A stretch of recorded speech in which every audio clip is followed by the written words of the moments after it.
Alright, we're back for part 2. I think. Brian back? Yep, I said hello, Governor. Oh, yeah, okay. Liz is AFK but can hear. Ah, I see. There we go.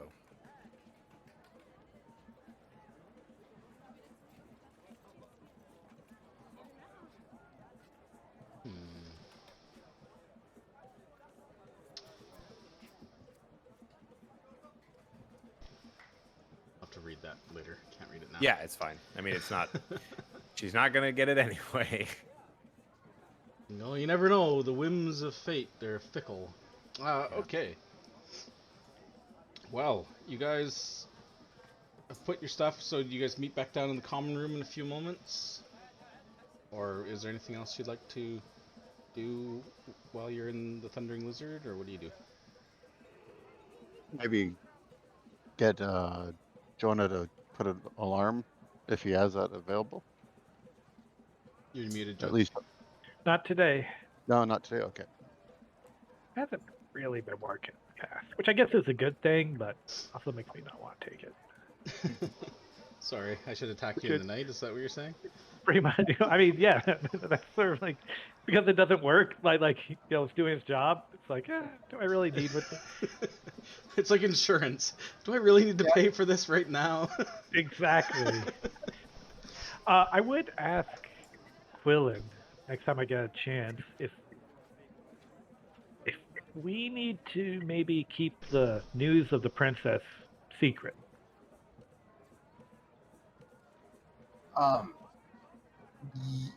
I think that that's probably something that is. I mean, I guess knowledge of political sort of, minutia is extremely, limited. Clearly, but I would think that probably best to just keep that on the more silent part of our discussions. Yeah. So keep it secret. I can't imagine there's any benefit in that knowledge coming out right now, right? Until we have what we need to prove all things, I would just I certainly wouldn't want to potentially be the one to jeopardize anything like that. Yeah. I'm Of sure. course, you guys know that the Utepka know that she's... Yeah. Yeah. But the merchant princes probably don't. Or maybe don't know where she is. Yeah. Either way, I'm certainly not smart enough to know who the right people to tell are. So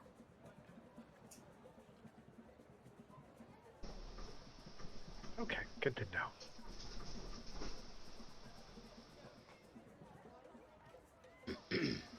All right. Well, the party has gathered on the precipice of the Thundering Lizard. Secured rooms for the night. You guys are gonna start heading north, or?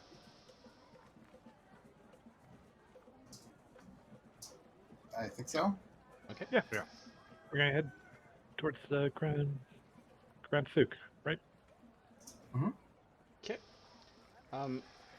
As you guys are heading towards the souk, you'll come out towards the gates, the Ubtau's Jaws, it's called. That's the one that has the dominated by the large symbol of Ubtau.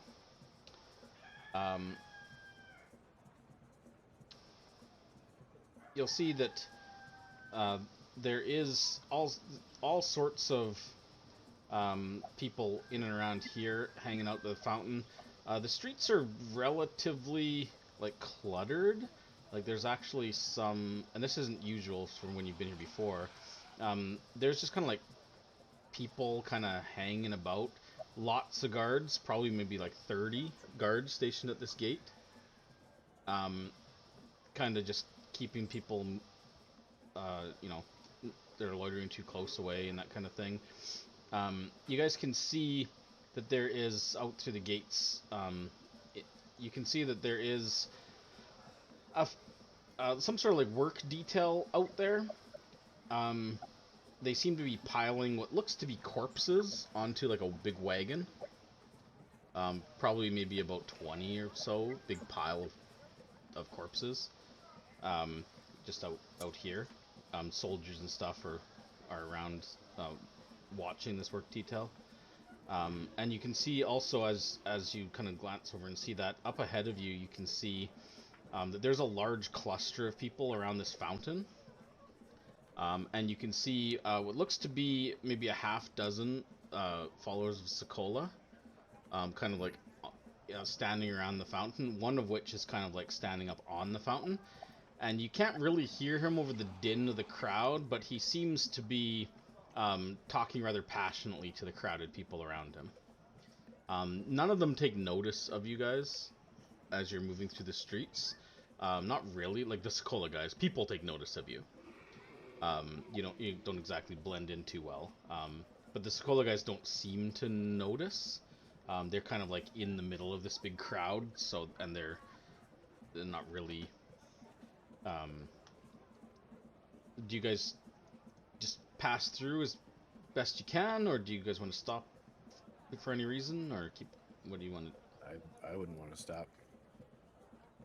No, I mean, I would probably look at them with a bit of curiosity, but not like, oh, I want to stop and check out what the hell they're doing, kind of thing. Yeah, and in order to get close enough to hear what they're saying, you'd have to like push your way like into the crowd. Yeah. So you can, obviously they're speaking to the people gathered around them, but you don't really, they're not shouting it or anything. So Those are the ones that have been trying to kill us. Cool. Oh, okay. Well, if just as a blanket thing, okay, because again, I've got my way of doing things. You guys have got your way of doing things.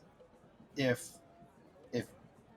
you guys start getting like attacked out of nowhere, you want me to do something, right? You want me to kick ass, right? You don't want me to just be like, oh, I'm sorry, I don't want to break any rules, like that all goes out the window, right? I think generally speaking, yeah. Okay, good. Yeah, but non-lethally, right?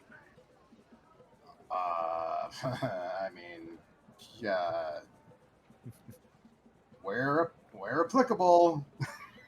I'll take it.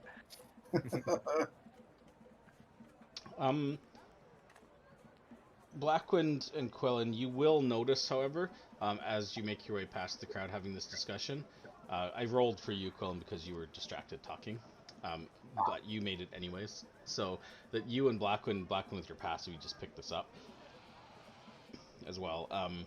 You'll notice the one Sekula guy who's like standing up on the fountain, definitely notices the group of you. He just kind of gives like a very long, like 100-yard stare, seemingly staring at Donaquin, but doesn't do anything. Kind of goes back to the crowd, and just as you guys kind of keep moving. Yeah, Quillen, I don't know if you know, but people really love turtles. So if somebody hates a turtle, they're probably bad. That makes sense to me. Turtles are they're huge turtles. You guys are great. I say directly to Donaquin, not like talking about him as if he's not here. As if he's not here. I'm sure he says he's a pretty quiet guy, so he probably nods and just like, oh, I understand. Moments later, you kind of round the corner near the entrance to the Grand Souk, and all this like empty space that's around here is just full of like ramshackle tents and just clusters of people like everywhere. Obviously people who are sleeping out in the streets here. there's just like this big tent city that's sprung up all around on both sides against the wall, like leads to the warehouse district around the Grand Souk. Not in the souk itself, although there's near the edges of the entrance, you can see that there's definitely more people than usual, and some of the stalls there have kind of like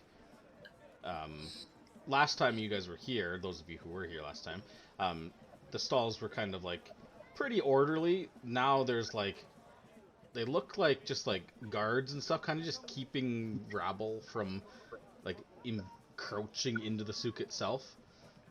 They don't stop people from going in, but they're definitely there to just prevent the tent city from like spreading into the souk itself. And yeah, there's a lot of people. I mean, it's the middle of the morning. It's probably one of the busiest times of day. Just hundreds of people everywhere, just milling about of all sorts of races and classes, and people just kind of mingling here, hawking their wares. The sound is just tremendous with just the amount of people, the yells and sound, minstrels in the streets playing for coin. You will notice, Donovan probably notices this pretty quickly and would probably point it out to you, because I would point it out to Sean if he was here, so we can assume that he would pass it along to you guys. There is, it seems, a fair amount of people. It looks like a fair amount of people are harboring some sort of like sickness. A lot of people coughing, not looking, just kind of looking unwell. A few people like kind of just like curled up in like the fetal position on the ground, and just generally there's a sense of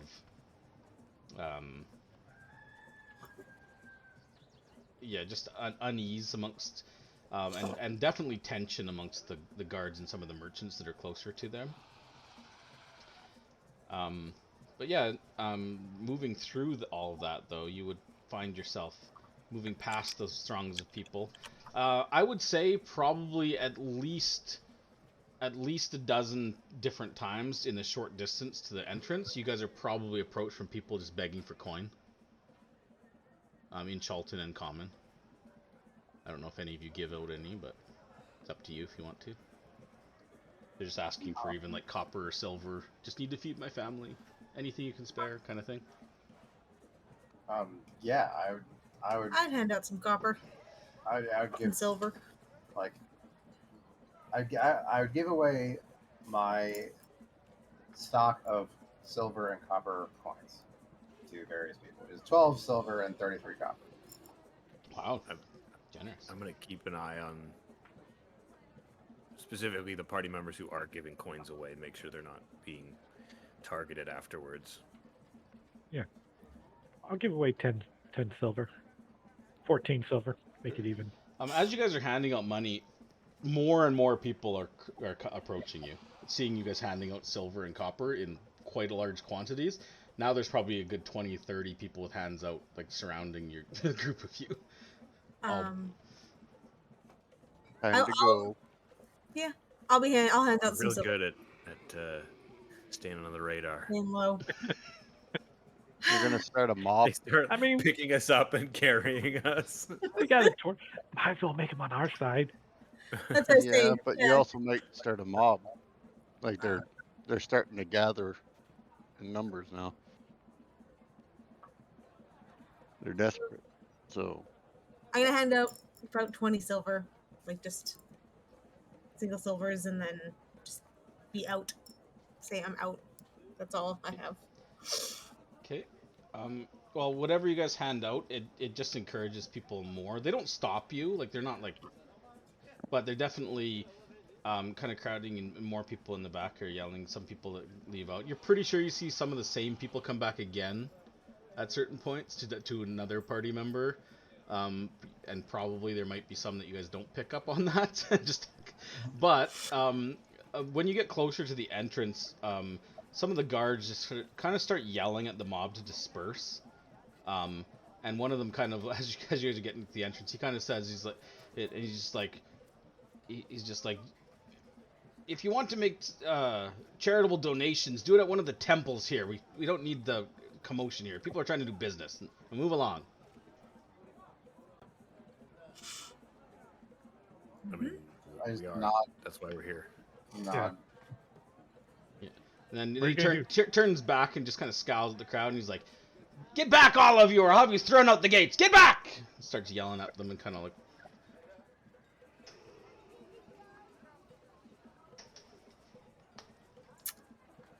Cool.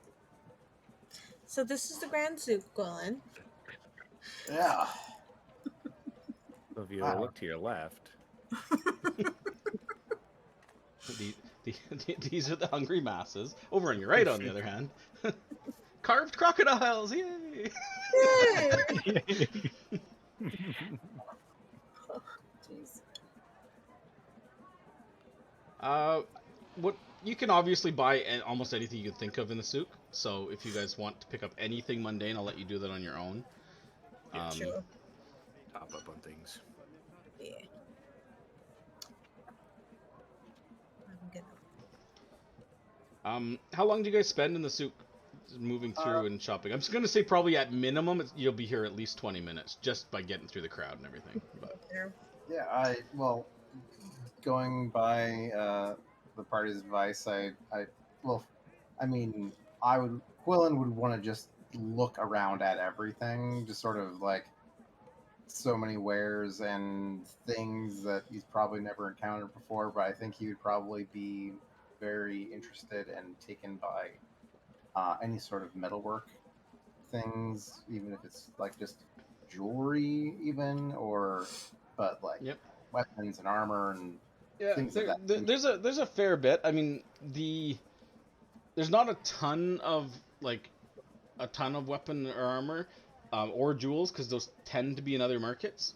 But there is still plenty of like metal tools and like ornamental things. Yeah, like that kind of stuff. Ornamental things, knickknacks, things like that.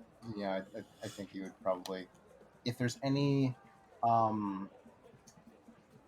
toys, anything that looks like a child's plaything. Yeah. There's a guy selling like wooden like marionette, like they look like little Aarakocras. 2 gold apiece. 2 gold apiece. Yeah, they're intricately carved. I will pick one up.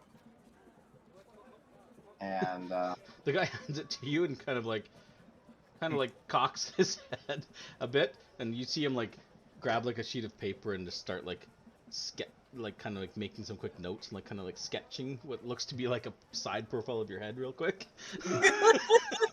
I'll turn like Get my good side. Get my good side. and then maybe like I don't know, like a cool piece of like maybe like a metal bracelet that has like a distinctly Chalton flair or design. Sure. Probably pick that up. Not like, do you want something like expensive or just like a silver? Just something that looks nice. Sure. I'd pay a gold or 2. So okay. I mean, it's still for the common person, it's relatively expensive, but that's fine. You can get like a gold band of some sort with maybe some tiny like semi-precious in it that's worth a couple gold. Yeah, but specifically something that feels like it evokes a Chalton or an Old Omuan flavor. Yeah. Well, they wouldn't really be Old Omuan, but definitely Chalton. Sure. Yeah. Well, and I mean, if you want, I could probably make you something too. That's true. He made my bracelet. Oh, it's very nice. It's metal. It's does like it silver. does it look like it has a distinctly Chalton Not really. No. flavor to it? It looks like a bracelet with jewels embedded in a way that looks like a feather. I mean, that's really beautiful. I feel like this is a little bit more her vibe, I guess. No, yeah, I meant for you. Yeah, no, you're good. Gotcha. She doesn't really wear a lot of metal, but I'm trying to work it in where I can. I'm thinking maybe like this little puppet thing. I could maybe like give him like a little suit of armor. I mean, she definitely wears metal. I might the armaments that she's wearing are metal that she wears all the time. That say who she is. Oh, I didn't realize. I Yeah, assume it's that all was metal. all cloth or whatever, like robes. No, it's bracers Oh, and a necklace, right? Is a necklace or a crown? It's a head. It's like a It's a headpiece. Yeah. yeah. It's not a crown. It's It's a like a oh. headpiece. I don't know. When you say I- armor, like Sorry. for some reason, I'm picturing vestments. Like Yeah. a vestment. Yeah. Yeah. I might be able to make that little suit of armor though. That might be kind of fun to try. Yeah. Okay. Sure. I Yeah. mean, unless you think you can find someone selling a tiny suit of armor. No. I was gonna actually make that. Oh yeah, sure. Yeah, Cool. but if you want to, I mean, Oh no, I'm just listen. I'm offering if you needed someone to do it. I got you. No. I think I can do that, but I appreciate it. I appreciate the offer. So- Either way, I'll still pick up a cool Sure. bracelet for Moxonari. Okay. So how long do you guys think you spend in the suit? An hour? 5 minutes. 5. Not too long for me. I just Half need an Yeah, hour. half an 2 hour, bolas, 5 minutes maybe. Yeah. Sure. Okay. 2 javelins, couple Oh of yeah, I rations. guess I buy a dagger. Sure. Yeah, like I said, anything from the PH essentially that you can find, you can pick that up. Do you think I should Normal something- prices. I was just Araceli said like to the group as Aylin's buying like a dagger and Blackman's giant javelins. She'd just be like, "Do you think I need anything like that? A Like- weapon? Yeah, a weapon." I mean, it can't hurt. The dagger salesman's like, personal protection is always important, especially these days. Giving you the I mean, sales what do you? pitch. Yeah, These what knives do cut you through anything. A tin believe can, no it? problem.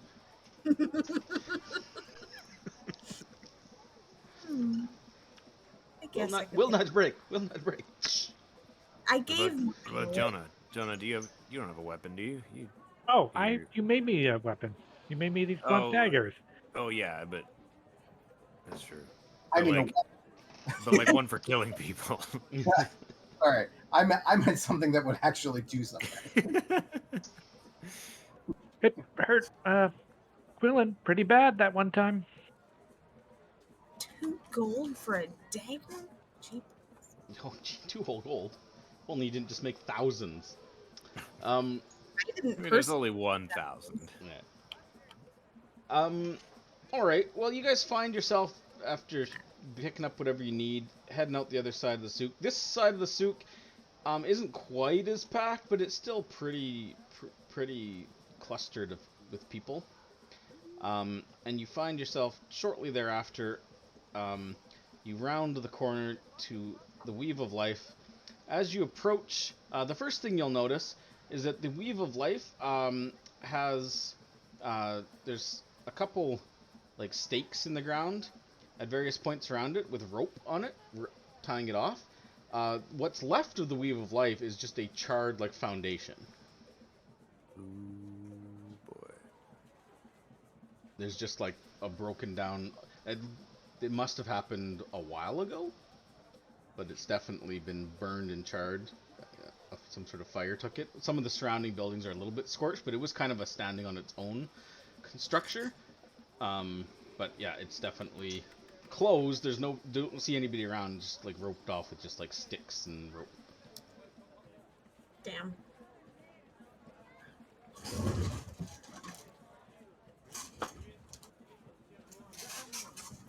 Morgan's okay. Yeah. Oh. Then you said there's no one around. I mean, there's people like in the street, but there's no one like near the building itself that you can see. Is there anybody who's like a merchant or who I would think would know what happened? There's other nearby shops that you could stop in. I don't know what exactly, But a pastry shop. I would stop in a nearby shop, a pastry shop, and ask them what happened. As you walk in, the proprietor is standing over like a tray of pastries, and she's like, "Oh, didn't sell these yesterday. I wish I had someone to give them to. Oh well." Dumps them in the garbage. They look oddly Oh, familiar. no. She looks up. "Oh, what can I do for you, young man?" Hello, good shopkeeper. I was wondering, it looked like we were customers of the Weave of Life, and I was trying to pick up something I had ordered a while ago before going into the jungle. She's like, "Oh, yes, terrible thing that, terrible. Oh, such a nice man too. Come by twice a day sometimes in the mornings. I always set some aside for him." She looks forlornly at the garbage can. Yeah. Wow. Given how great these smell, I'm surprised you only came twice a day. Do you know how long ago the fire occurred? She's like, "Oh, it must have been..." She kind of thinks, like mentally tabulating in her head. She's like, "Oh, that must have been just before green grass, I think. So what's that? Two weeks, roughly? Yeah. I don't know. There was some sort of fire. I don't know if he left a lamp burning or something that tipped over, but yeah, they engulfed it pretty quick with all that fabric in there. It went up real quick. What happened at night? Yeah, it was pre-dawn. I remember because I was getting up early to start on my rolls, and she points over at like a case full of like these like dinner rolls. It's like I always get them in the oven early in the morning, fresh. And I remember hearing the commotion. I came out in the street, and yeah, it was fully ablaze. The city guard were fighting it with a bucket brigade, and she kind of says like, you know, and she kind of like just kind of points. She's like, but like I said, all those textiles in there, all that fabric. I mean, it just spread so fast. I hope he wasn't in there. They never found anybody inside. They didn't say there was anybody, but I haven't seen. What was his name? Kevin. Yeah, something like that. Kevin, you got it. Yeah, haven't seen him since. So I don't know. I hope he's okay. Oh, She seems upset. You get the sense that maybe she's more upset because of the loss of pastry sales each morning. Because didn't even know his actual name, but still. How much for the pastries that you just threw away? She's like, "Oh." She points at the can. "Those? Yeah. I mean, will you get a dog or something?" No. Just Okay. maybe. Sure. And then she kind of like looks up at you. She's like, "Oh, you're one of them down in your luck, huh? Yeah, I don't give out freebies. If the word gets out, every morning I'll have a cluster. It's bad for business. You understand? I could sell them to you though. Yeah, I'm fine. that's why I asked how much they were. Yeah, okay. Like, you just want to buy the pastries I threw in the garbage. But that's okay. I mean, Tuttle told me eats worse, right? Okay, sure. Call it a silver for the bunch. Silver. All right. I will put 30 silver on the counter, and I will ask her for all the pastries that you will throw away for the next 30 days. Can you deliver them to the people outside the souk? She kind of like gives you this kind of stare, and then she's like, "Huh. Yeah, I can do that." Oh, great. And I will also give her 10 gold for her trouble. She's like, "Hell, for that, I'll give them the fresh ones." Well, why don't you give them both? So she like pockets the 10 gold. She's like, "Sure, sounds great to me. I'll make sure of that." Oh, good. Well, I'm going to be around here off and on, so the next time I stop in, I'm sure I'll even have a bigger order. So, Like, anytime. my name's Master Jonah, Gnome. by the way.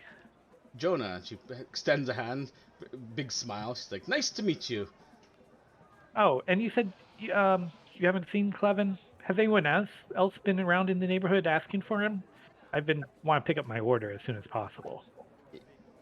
she's like, yeah, there was another fella.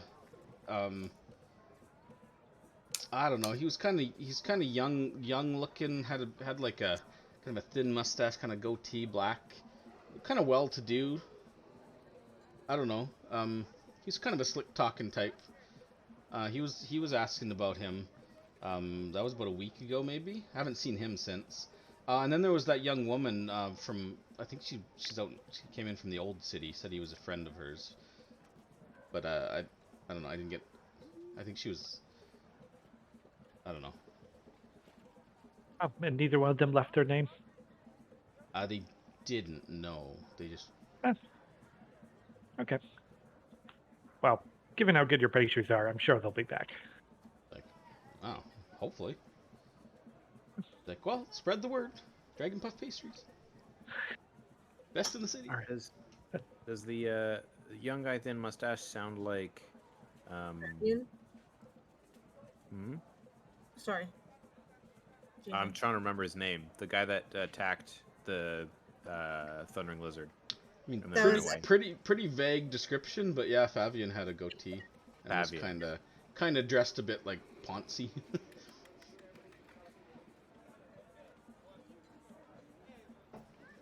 I was literally looking up his name.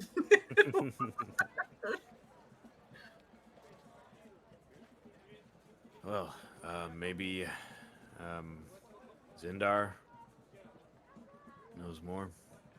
Yeah. Yeah. Or do we want to stop by, since we're by the old city? Pose. Oh, yeah. Yeah. So during that whole conversation that you were having, Jonah, Archie had just wandered over to the rolls and was just like smelling one. And then at the end of the conversation, she'll buy like half a dozen of the Probably fresh rolls. it's probably like 2 copper for half a dozen dinner rolls. Yeah. Cheap. So, because like she's just like, I've been out of the city. I haven't had fresh bread in months. It's gotta smell great. She's sniffing a roll. All right. She as she was talking, she like picked out the rolls and like wrapped them in like a little package for you and gives them to you. And the pastries for you, Jenna. All right. Jeepers. So, do you want to go to the city, the harbor, or the pose? Sort of in opposite directions, but equally near. Yeah. Yeah, we also got Tuttle Tomes. Yeah. I figured we'd hit the harbor master on the way to Tuttletome, probably. Or the other way and make a loop. Or the Or other way. way, right? Yeah, Tuttletome's first. So if we wanted to, we could go Poe. And Blackwood, you wanted to hit Tuttletome's Savris at Savris. some point too, right? Yeah. Yeah, so like if we think we have time, we could go Poe, Tuttletome, Savris, Harbor, and end at the harbor master. Fine by Yeah. me. And then boom, Yeah. and then boom. Just do an arc around. Yeah. It's still early. Ish. Okay. So you guys want to head up to the Gate of the Sun? Yeah. Sure. See, Archie, there's that crazy weird face Yeah. Oh, you were asking about. Big, wide, gaping mouth devil face facing the harbor. Looks just like Do the I know what icon it in is? Discord. No? still don't know what it actually is. Okay. Mm-mm. Maybe I'll ask Poe. Would Quillen know? I don't think he'd ever seen that before. All right.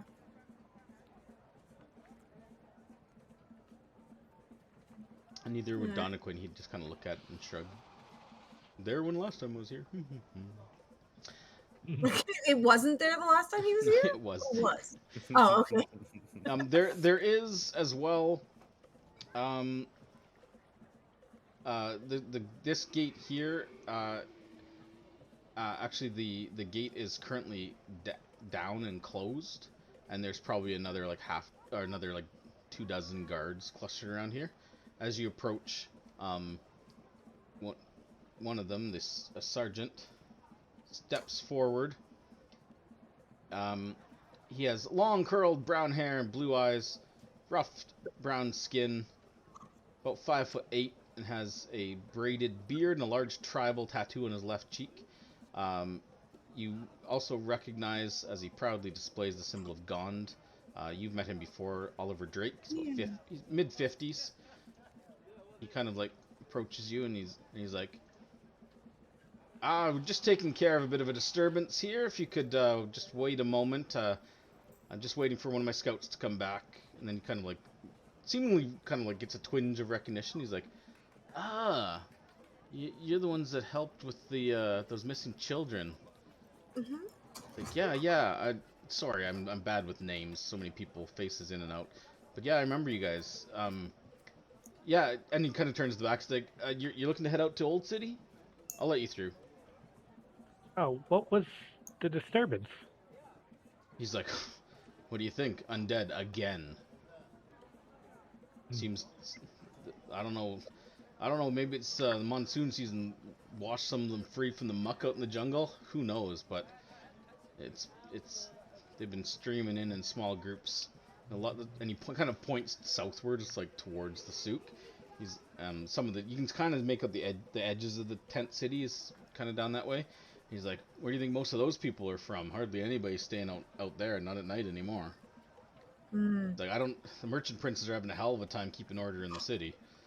But yeah, if you guys want to check it out, I mean, I don't know what good you can do, but I'll let you through. You seem to be handy with those kids, so appreciate that. I mean, undead don't scare me. Let's go. Sure, yeah, we just... he probably scoffs slightly with a sly grin. And he's like, you're one of those. Undead don't scare you. I've seen plenty of those go out in the jungle. He's like, but hey, you can fly, right? They can't. I don't think. Can they? He's like, Jesus. He looks up at the walls. What a thought. I don't think. And then he kind of stops you again, and puts his hand on your shoulder, Quillen. He's like, you ever seen a zombie of Aarakocra? Is that a thing? I was literally just about to ask you that question. No, you've probably never seen a zombie Aarakocra. I would say, and I would say, no, but now that's all I'm thinking about. Oh God! And he kind of turns to one of his lieutenants. He's like, "Open these guys are gonna head out into Old City. Open up for them. They're good." And then he kind of turns to one of the guys. He's like, How many bows and how many arrows do we got? Let's take an inventory." And we'll be fine to come back in, right? He's like, "Oh yeah, sure, yeah." Okay. He kind of You stops, want looks us at to- Quillen again. He's like, "I don't know if I could keep you out." Gets a far away look in his eyes. How do I remedy this? But 2 months later, we come back from the jungle and there's a giant net over the city. Or a big sign, no zombie Aarakocra. No zombie. A line of those, what are those called, like mangonels, just all over, pointed upwards. Yeah. A sign that says, "Don't fly in here. It's not fair." I feel like if nobody's staying out here past night, Poe's probably not even out here. If mean, anybody's out here, though, Yeah. I mean, wait. we could always. Do were- you think the guard knows about Poe?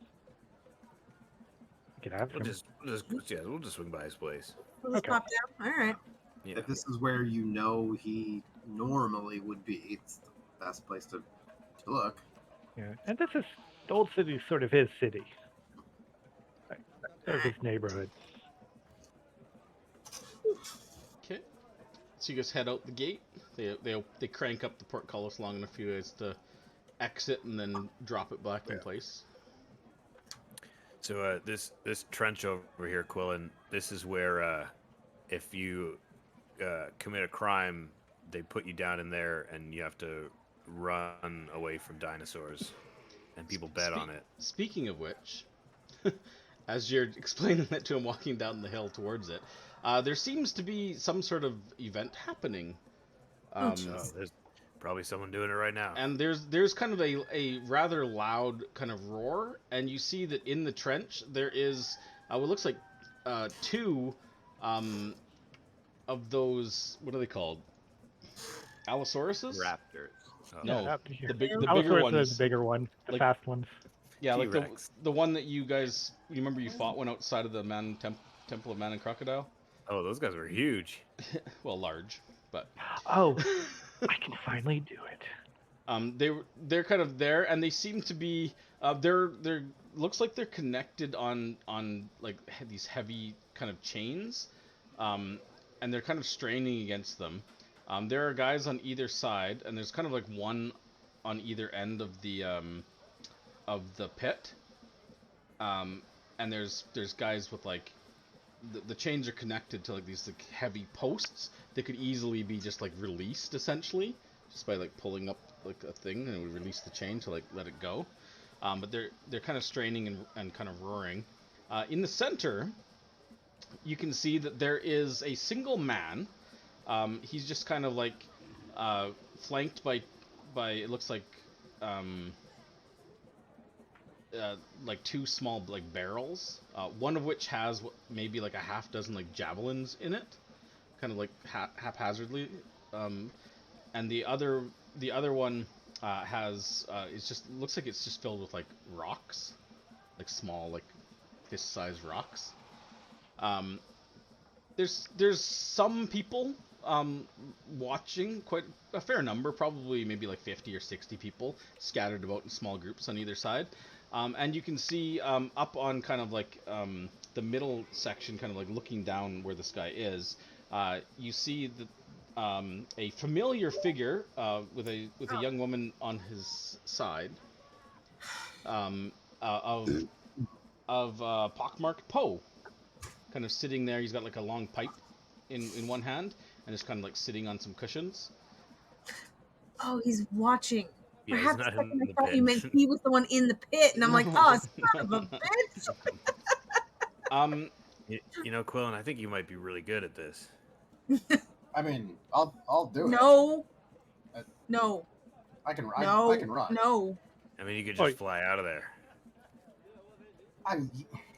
Yeah, I know, but I'm saying I could still run too. Oh, I believe you. I'm not faster. I'm not the fastest, but I've got gumption.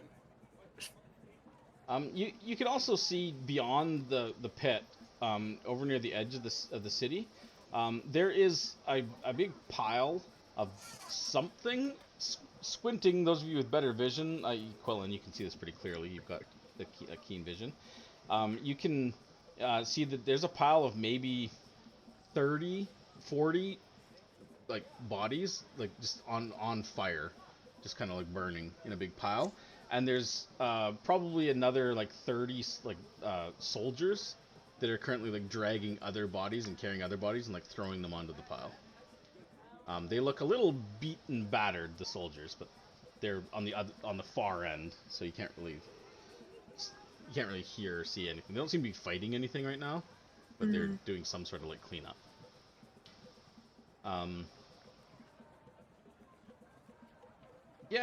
And as you approach, the young woman next to Poe kind of like definitely sees you coming down the hill, and kind of like pats him on the shoulder and like points, and he kind of like he seemed to, maybe he was like saying something to the man down in the pit, but he kind of like turns, looks at her, and then follows her finger to you, and then his eyebrows kind of like shoot up, and then he he kind of like gestures to another man kind of like further down, from where he's sitting, and he says something, and the guy kind of shouts in a very kind of large like baritone voice, and he's like, "Proceedings are halted! Halt! Hold everything!" And then Poe kind of like nods and like slowly kind of gets up and like, with the help of this young woman, like makes his way down out of his seat, and kind of meets you probably like at the edge of where the they're kind of like bleachers, but they're a little bit more spread out than that. And he kind of waves at you kind of with his other hand, and he's like, "You, my friends, you've returned. Excellent. Glad to see you." Glad to see you. And he kind of gestures like, "Just in time." Oh, what'd this man do? And he's like, "Oh, the man," and I haven't described the man yet, but the man is actually a short, pasty white dwarf with all sorts of like tattoos up both of his arms, kind of bare chested. Looks like his back is like covered in like lash marks, like he's been like flogged relatively recently. Some of them looked like fairly recent, as well as other older scars. And It's not Mutsarib, is it? no, it does not. He's obviously an albino dwarf, but it's not the Mushrib guy that you've seen before. He's got as well a very close cropped beard. Just kind of it's not like a big bushy beard like Mushrib's does. It's kind of like close cropped, and he doesn't have a mustache. It's shaved. And then he's got as well kind of like looks like some like pinkish red tattoos that go like partway up his head. And his head is kind of like shaved, like the front half of his skull is shaved, and the back half is just this long like tangle of white hair that goes probably down to the middle of his back. And he's also got some pretty like hefty looking like piercings all throughout his face, and like these heavy like brass rings. And he looks kind of malnourished, like he's a little thin. He doesn't look like he has a lot of muscle on him, and he looks kind of like skitterish and wiry, and he's kind of like, maybe because he's in a pit with two Allosauruses being held back by chains, but he's looking kind of like sketchy and like skitterish, like. But he's not making any sort of move to like go anywhere or do anything. And Poe was just kind of like, he's like, yeah, that there. He's like, come, let's talk. And he kind of like glances at some of the closer by crowd, and kind of like moves off to the side a little bit away from the other people. The young woman, she kind of like gestures at one of the people like sitting, and says in Chalton, just kind of like almost like a very snappy command. She's just like, "You, give me your chair." And he kind of like, this guy sitting on like the stool, kind of like looks and is like, "Me? Yeah. Oh, yeah." And he grabs it and like hands it to her. She kind of brings it over and sits it down so Poe can sit down. And then he kind of like leans on his cane as he leans forward. He's like, "Yeah, that scoundrel, Cregan, his name." He's like, "I suspect he works for the 12." And he kind of looks at you all. And he's like, "And yes, they've been making some difficulties in the city. Fabian has returned from his little hiatus." So we thought. Little shit. What this one do in particular? Let me tell you, Jonah. Oh. Or not in particular, just generalities. He Lots of bad things. Okay. says, he tells you, this man, Cregan. Just want to get this right. Hold on. Come on, Poe, spit it out. Give me a sec. This is your DM, not Poe being all coy. Oh, He is an old man. hold on, Aelin. Let me get all the Is Is that facts straight. pastries I smell? Can I have one?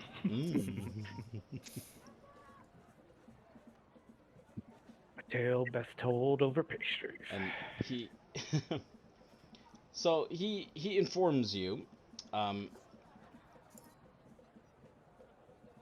this man, and he kind of probably gets like a little bit of a, like a sly kind of half grin on his face. He's like, this man attempted to, did deliver a letter to me. Wouldn't say who it was from, rather rude if you ask me. But I believe he is connected to the 12 and what happened with Clevin, his shop. You know about this, I assume. If you're already here, you must know by now. We swung by the weave on the way down. He kind of puts up a hand, and he's like, Clevin is safe. He's staying with Ren. In case you worry. You do. We do.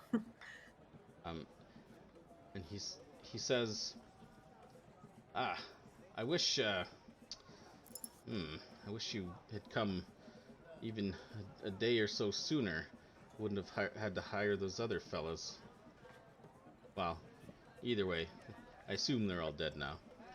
This man, he left me a letter, and he will pull out a letter from his pocket, and he'll hand it to you. If it's any consolation, we didn't really expect to be here until like the end of the Weeks? month. Yeah. So, surprise. And he nods, and he's like, you'd think I would have heard about you arriving in the city. We'll have to talk more on this. My eyes should have noticed you coming back. Anyways, and he points at the letter that he handed to whoever. I don't know who he handed it to. One of you. And sure he says, "Take a gander at that." And he kind of just like leans on his cane and just waits. I read the letter. You read it out loud or just to yourself? Take a gander. What language is it in? It's in common. Then I wouldn't read it out. I would just sort of hold it Read this.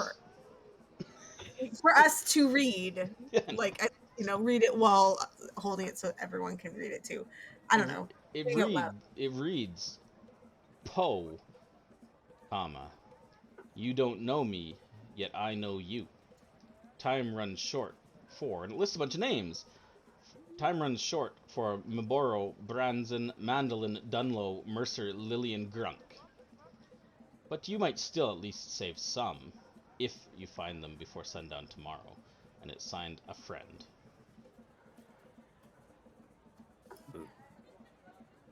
Who are those? Can I get that list? Yeah. I got Branzo, Lily, and Grunk. Maboro, Branson, Mandolin, Dunlo, Mercer, Lily, and Grunk.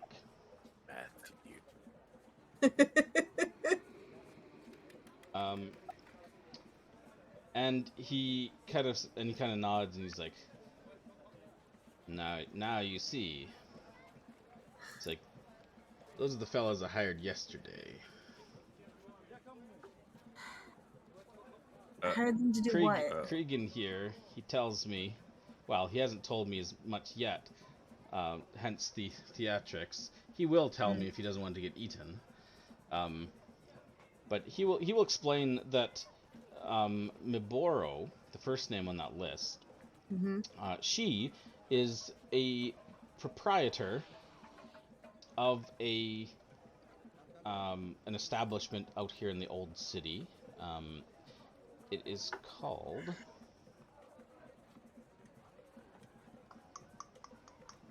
the Hold Up. It's just like a kind of saloon kind of place, kind of run down, but she's rather beloved. Her full name is Maboro Yan. He will say that you may have heard, but if not, he'll just kind of reiterate that there has been more frequent undead activity coming in out of the jungle lately. They've been attacking the citizens of Old Town. As much as he'd love to say he's been able to keep the people out here safe, he's had to rely more on the town guard because the numbers coming in are just more than he can handle. And a lot of his people have decided to try to take refuge inside the walls as best they can. Luckily, the Merchant Prince has allowed that to happen.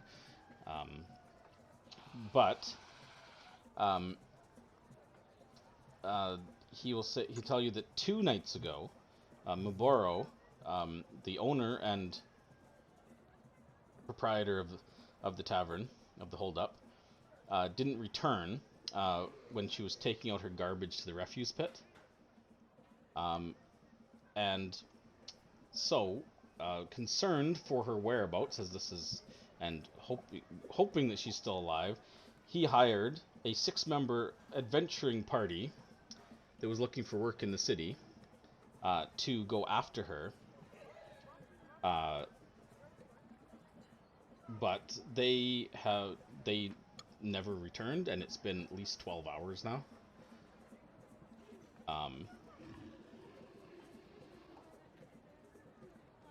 He will tell you as well that another the leader of the group was a man named Branson, a member of the Order of the Gilded Eye. And he kind of shakes his head and he's like, I don't know his story. All I know is he was leading groups of adventurers, a deserter maybe. Either way, he tells you that he was a priest of Tyr. He knew that much because he had a very prominent holy symbol of Tyr around his neck. And he also told him that he wielded a fancy-looking, powerful mace with kind of like what looked like a screaming skull on the side of it. And anyways, him and the rest of them, he hired them. He was more than willing to go in, hoping for a chance to destroy undead abominations, he said. But none of them returned.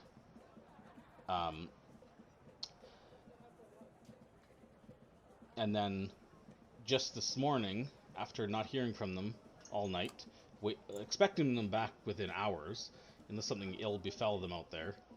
It's not far, as you know, like you can smell it from here. But this man shows up at my door this morning with this letter, as he showed you.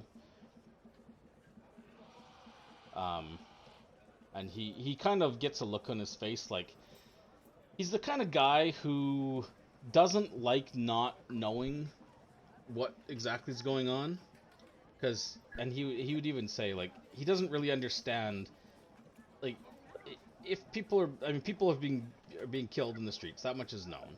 Undead are attacking the city in more frequency, that much is known. But he can only imagine if somebody's responsible for these things, and this is the same person, assumedly, that took Mavaro, why send this note, giving, apparently, a chance to save them? I can only assume it's some sort of trap. Yeah. He's like, unfortunately, well, until now, and he gives you a sly wink, I didn't have anybody else to send after them. So, you up for a job?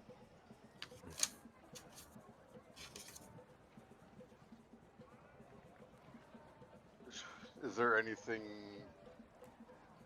like a really like a starting point besides, I guess, where the garbage refuse? He turns and with kind of like an elaborate point, he points at the man in the pit. So I was just about to ask that question myself. Who the hell gave him that letter? Yeah. Maybe I'll join the questioning. Maybe. He's like, maybe my presence will help. Like, well, he's like, you're an intimidating man, Blackwind. And he kind of like, as if punctuated on time, one of the Allosaurus roars heavily. He's like, not quite as intimidating as them. I think I've got the intimidation factor. He's about to wet himself. And indeed, the man out there is just kind of like sweating profusely, looking back and forth. And he's like, so I was going to suggest that he either tells me what he knows or I let loose these Allosauruses on him and well, we can all enjoy the fun. He's like, you're welcome to watch. And he's like, anyways, I'm through being nice with these people, and it's time that they learned who exactly they're dealing with. And then he kind of like looks back at you, and then he kind of like, as if as like a second thought, he kind of like looks over at Quillen and Donaquin, stares at you a second, kind of looks around the rest of you again, and then just kind of pauses and doesn't really give anything away. He's like, so? You in? I'm interested. I'm curious if this is more to do with the original disappearance. There was that red stuff that disappeared into the dirt too. I can't remember if it kind of hit that dead end there. Did it not? Remember a while ago? Right, I thought that was connected to the thing that we cleared out and stuff. I'm not sure if that was or not. That was that dwarf guy who's abducting people, remember? Yeah. Making blood zombies and shit. Viplo? Using That was vampire. the halfling, wasn't it? Yeah, that was a little halfling guy. Yeah. He was the one abducting people in the past. You handily took care and killed him though. That's where you got the vampire blood. Yeah. From his That's what led us to the ship. Yeah. That's what was where that shit disappeared into the ground, though? Yeah, that was... Well, that was connected to that. That was where some of the people were kidnapped, was where that stuff went in the ground, yeah. Because we fought, like, a bunch of things. So such a different location, I didn't think it was connected. Yeah, I mean, how can we turn down an old friend who gives us such a gift? And he nods and he smiles. He's like, well, I wish we had more time. I'd love to formally meet your new friends here. And I've got a couple questions about some of your other friends. But that can wait. This man's going to pass out soon. I don't want him to die of a heart attack before we can get any answers out of him. He kind of stands up, just kind of like stretch. You hear like a loud crack as he straightens his back. and then kind of like takes the woman's hand, the arm, and it's like, well, let's get this on with then. And he's like, and he turns and he's like, none of you are squeamish, right? This could get rather messy. While whatever follows happens, I want to watch the crowd and see if there's anybody that's not really paying attention to the dwarf in the center and maybe paying more attention to Poe. Smart. Sure. You give me a perception or insight, trying to read a crowd. It'd be the same either way for me. Yeah, okay. One of those rolls in the tower, if you would. I think I would be doing something similar, but instead of people watching Poe, people watching us. Sure. And I would give Poe Yakka's horn. The horn? He does. He's got like one hand, and he just kind of like looks at the horn in your hand and looks at the woman, and she like takes it. Oh no, he should blow it. It'll make him really scared, or he might get eaten. I'm not sure. He's like, and he kind of smiles, and he's like, all right. Well, let's ask him some questions first, shall we? Fun.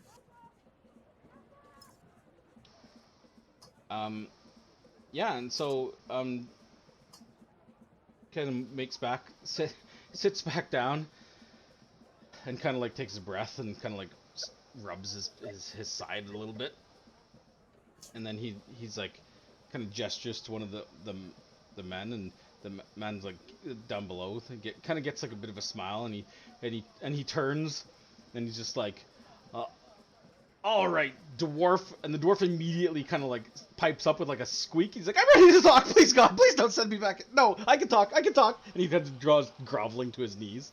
And Poe just kind of like gets this look on his face, kind of like drops a bit. And the entire crowd, you hear those people like, boo! We wanted to see him get eaten. And then he's like, Poe kind of like looks at you all, and he's like, well, I guess I shouldn't have built that up so much. And he's like, okay, pull him up. And a couple men like climb down into the pit, go over and like grab him and drag him over and up like this ladder, and kind of throw him to the dirt right in front of you guys. And the dwarf's like, just kind of like whimpering, and kind of looks up at you all. He's like, I'm ready to talk now, please. Just don't send me back in the pit. And Poe's like, he just kind of like looks at him expectantly. He's like, so, tell me. So talk. and Cregan kind of like sniffles and kind of like looks up at you all and kind of like glances at you one by one. And you can kind of see like he's kind of like latches onto like the symbol of Ubtao on your shield. Kind of looks, and he's like, you But you won't kill me, right? No, you wouldn't kill me. No, of course not. Just scaring me. Yes, of course. It's like I just get paid. I just get paid. I move things, uh, bodies sometimes, but I don't kill anybody. I've never killed anybody, and I don't do. It's just a job, right? Uh,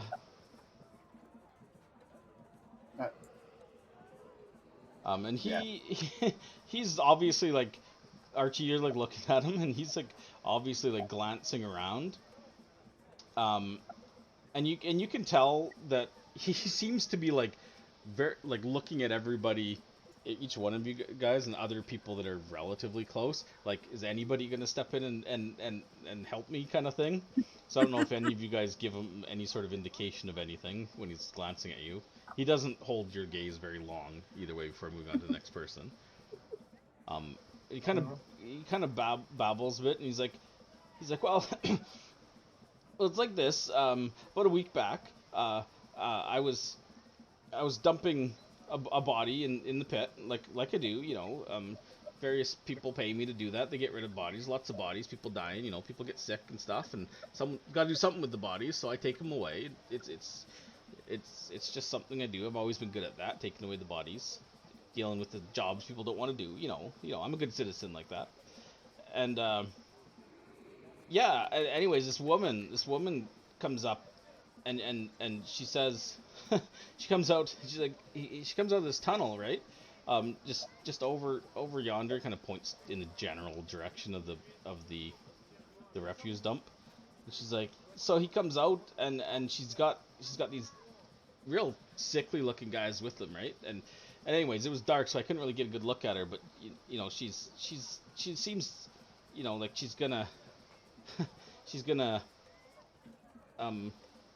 you know, I don't know, maybe kill me or something. But she doesn't. Instead, she hands me this letter, and she hands me some money, and then he kind of like,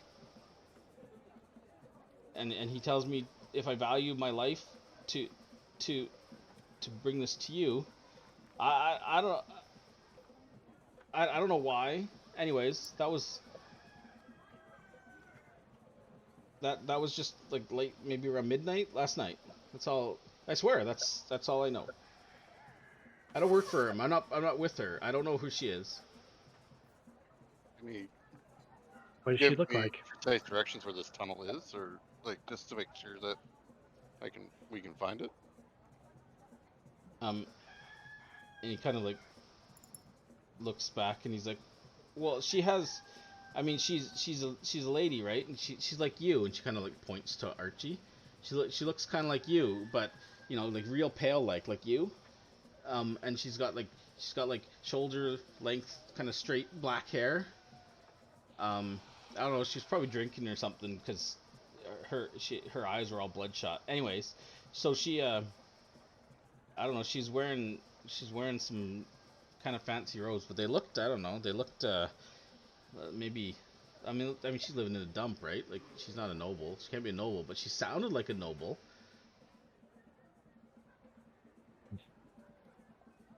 Anyways, I didn't get a look at the other guys. It was dark. Like I said, it was dark. I'll turn to Poe and say, "Sound like anyone you know?" He kind of shakes his head. He's like, no, no, doesn't. Like, are you saying? And he kind of looks at Don. He's like, are you saying this woman was god-blooded like them? And he kind of like shrugs. Well, yes or no? He shrugs. He's like, I don't know. She was real pale, like white pasty skin, like you. Remember what else we encountered that was white and pasty? He The kind of thrall. looks up at you, Blackwind.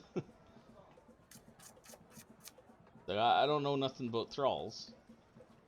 Remember the ship?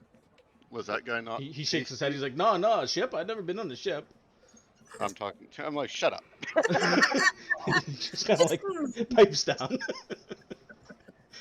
But I mentioned to those guys, so my friends, I was like, was that Thrall not a pasty, sickly-looking guy? He was. He He had was. he had bloodshot eyes too. Yeah. Shit. Maybe somebody. Maybe he had more. There was more of them. Well, I mean, maybe.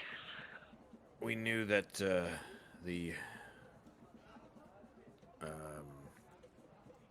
that there was 2 others left aside from Fabian, right? Right. One of them was the Blood King. One of them was Blood King. And Cregan kind of like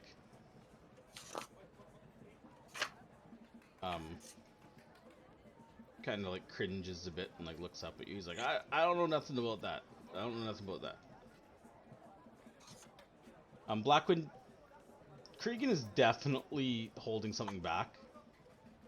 Aelin, you can tell as well. Like looking at him, he cringed. He recognized that name.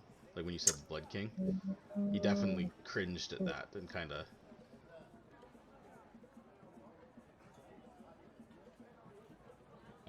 Poe kind of turns. He's like, "So, can you pinpoint exactly where this woman emerged? Can you tell my friends here?" And Cregan kind of like shrugs and he's like, "It was real dark. I don't know exactly where she came from. She was just kind of all of a sudden there. I don't. Unless I mean, you want to go back in the pit, you probably want to know exactly where she came from." Poe kind of like gives you like a sidelong glance and like, That's right. I step closer to him. I'm like, I guess we could always tie him up like a dog and have him lead us directly to her. Roll an intimidation with advantage for the 2 of you teaming up on him like that. Whoever won, I don't know, Blackwind or Archie, I don't know who's got the better modifier to intimidation, but +1. I have proficiency in it, You but don't have a Okay, you're charismatic better. You're better party. than Archie then. Yeah, I know. if you're proficient in it, you're better than Archie. So this will still be just normal intimidation then, right? Charisma. yeah, but with advantage because Quillen is our face. oh Jesus. Okay. Wow. All right. He he just kind of like winces and he's like okay. I can tell you. I mean I don't know exactly where the entrance is, but I didn't get a chance to bury the body. It's gotta still be there, right? I mean maybe some of the rats and shit got at it, but it's gotta still be there. I can take you that far. That's the best I could do. But you'll let me go, right? Or you know what? I'll do you one better. And he says, it's easy. I sometimes get lost at night sometimes. So I put these markings right on some of the stones and some of the ruins. If you go, there's a house. It's not too far. It's like a gardening shack or something. It's like I don't know, maybe 50 yards just on the outskirts of town towards the northwestern side. I don't know. I think some workers left shovels there, sometimes. Anyways, go there. If you go there's a marking there on the side. Just follow that down, and there's like a couple other stones that have those same markings. They'll lead you right to where the body is. I swear. It's probably like, I don't know, 30 minutes. Not even from here. We both know that's not everything you know. What about this Blood King?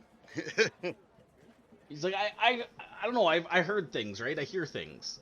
What did you hear? Well, that he, I don't know, he's got connections in the city, right?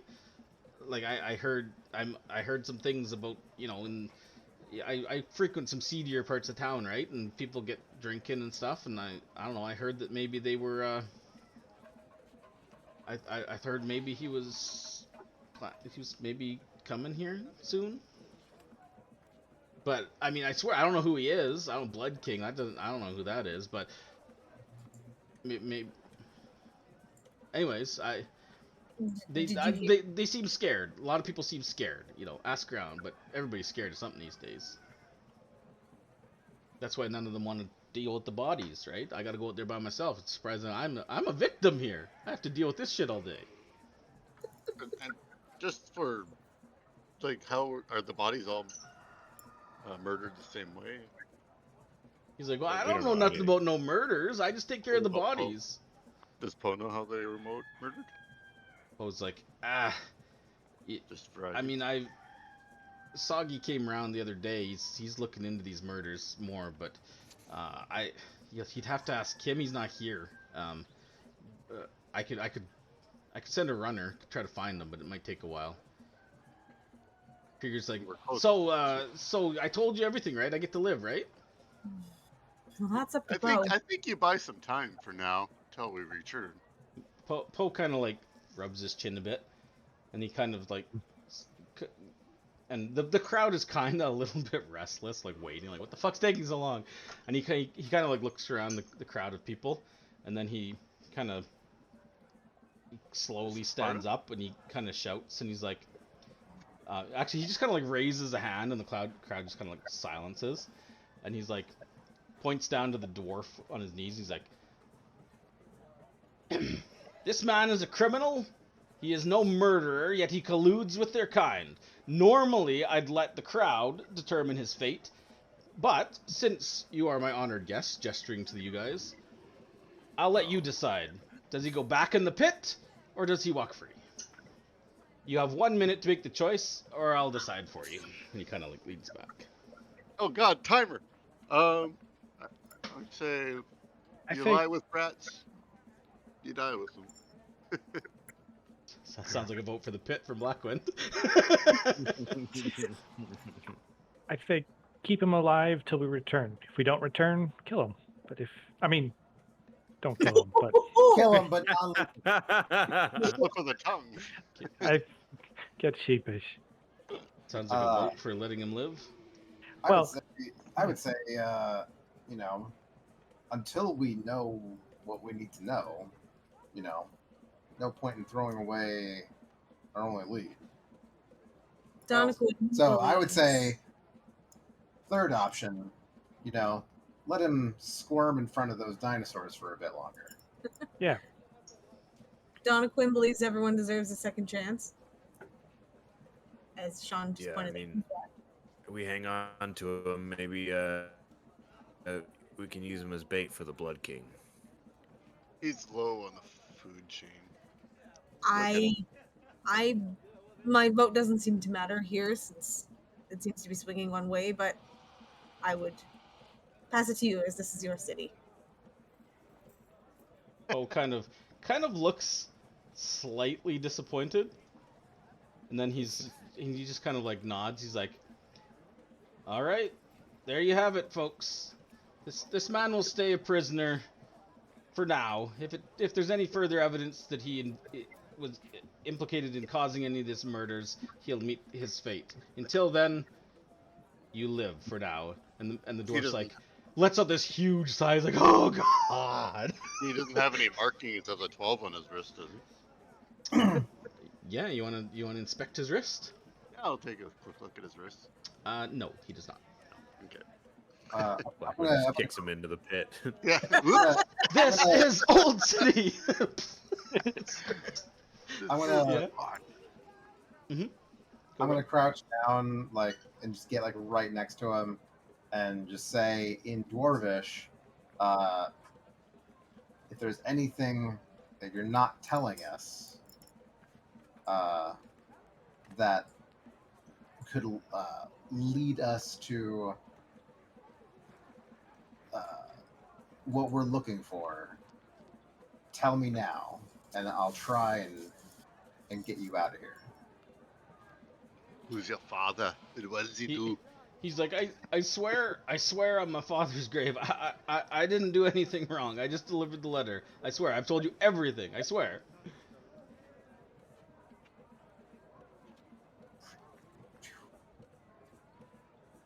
Like, well.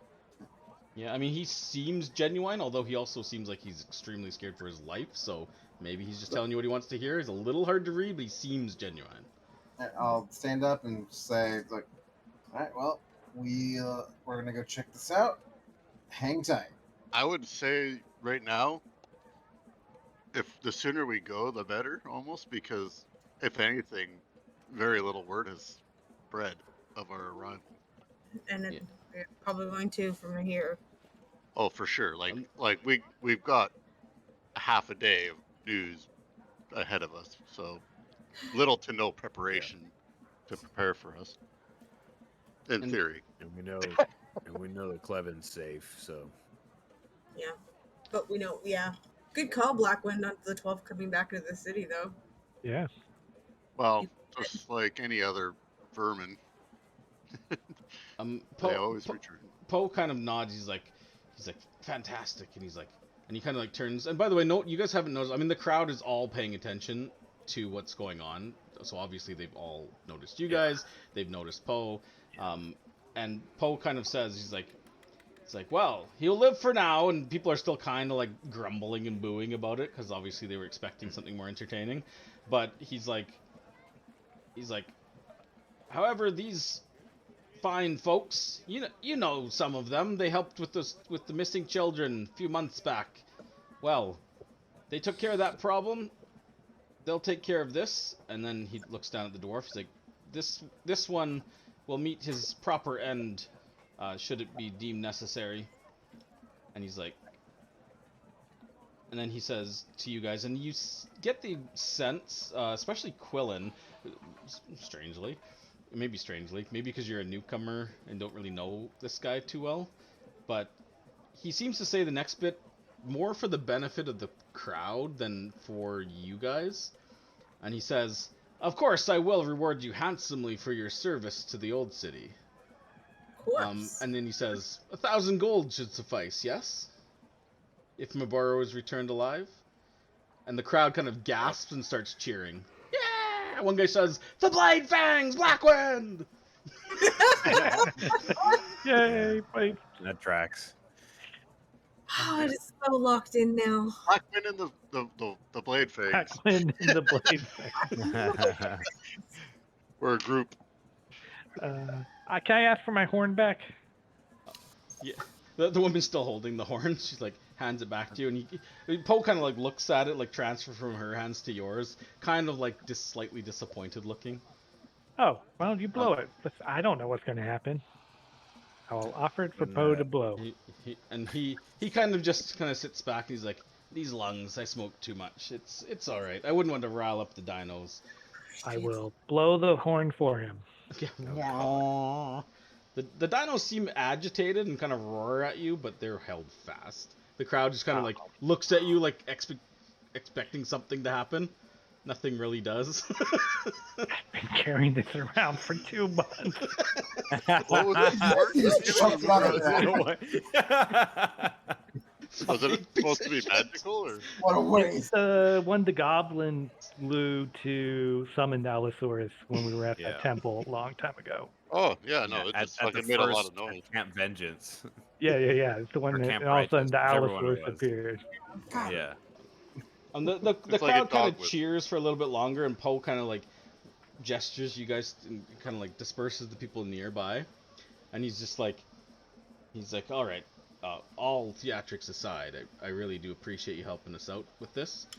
If this and probably a guy would like drag Krieger away and just like throw him in one of the cages down. There's cages all on the line in the bottom of the run. They keep some dinosaurs and some you've seen, but he just tosses him in there and just kind of like locks him up. But he tells you, he's like, he'll give you a very brief rundown on the party that he sent yesterday to go after Mavaro. So Mavaro herself is a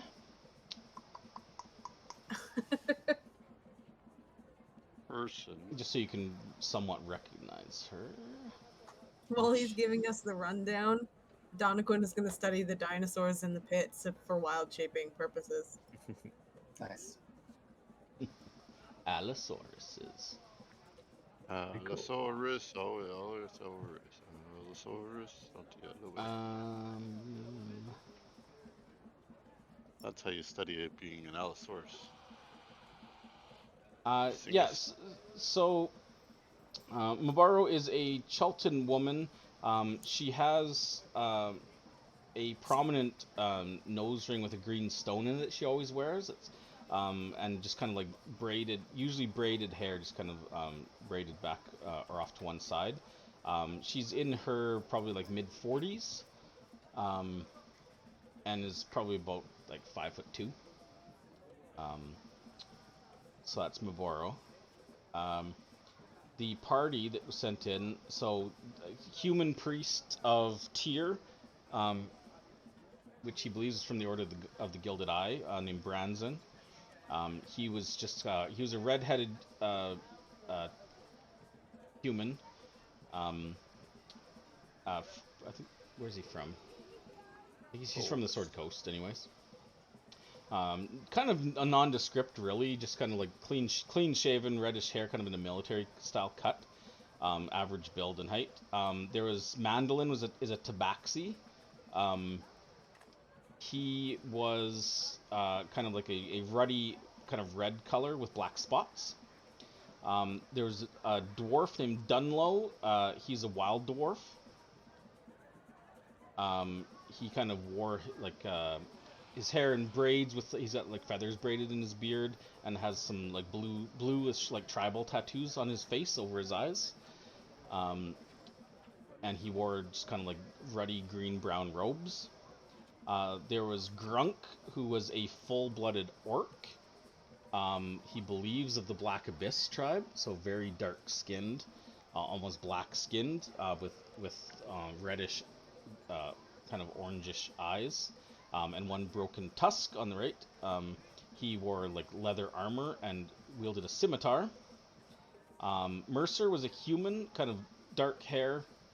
He was in chainmail armor, and he believes he was just some sort of adventurer, maybe a knight of some sort, but he didn't display any sort of like symbols or anything.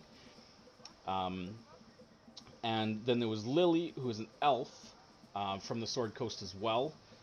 She is a wood elf. She's got kind of like ruddy brown, almost like like copperish colored skin, and kind of like yellowish eyes or topaz eyes. Dark like auburn hair. Usually was wearing it in a ponytail. She also wielded a double-bladed battle axe, and he says she has a very, and he kind of he would probably kind of pause for a moment, a very chiseled physique.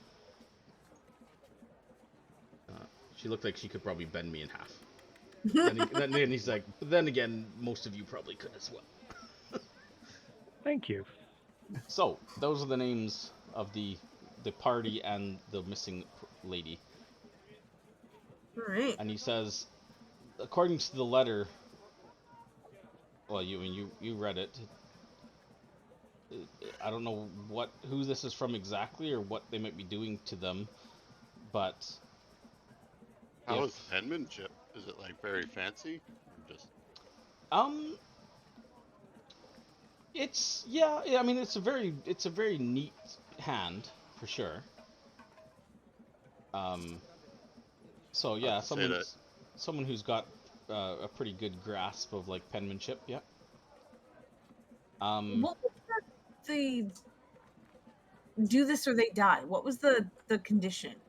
Well, it says, you don't know me, yet I know you. Time runs short, 4 lists all the names, but you might still save at least some if you find them before tomorrow night. And it's just signed a friend. Now, the friend could be a friend.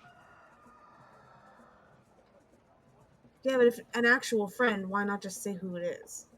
Because being being anonymous might be better. It could be an inside person. Like that. But they Dang gave rooster. no where it is. It's the rooster. Hey, they come to snuff the rooster. He ain't gonna die. Well, do you guys I'd want say, to? yeah, I'd say the sooner we jump on this, like, unless there's a couple of small, quick things, but I bet Agreed. you they're not expecting us anyways, so. Certainly not expecting me. Oh man, I why mean, is they might be getting vibes from us now, but.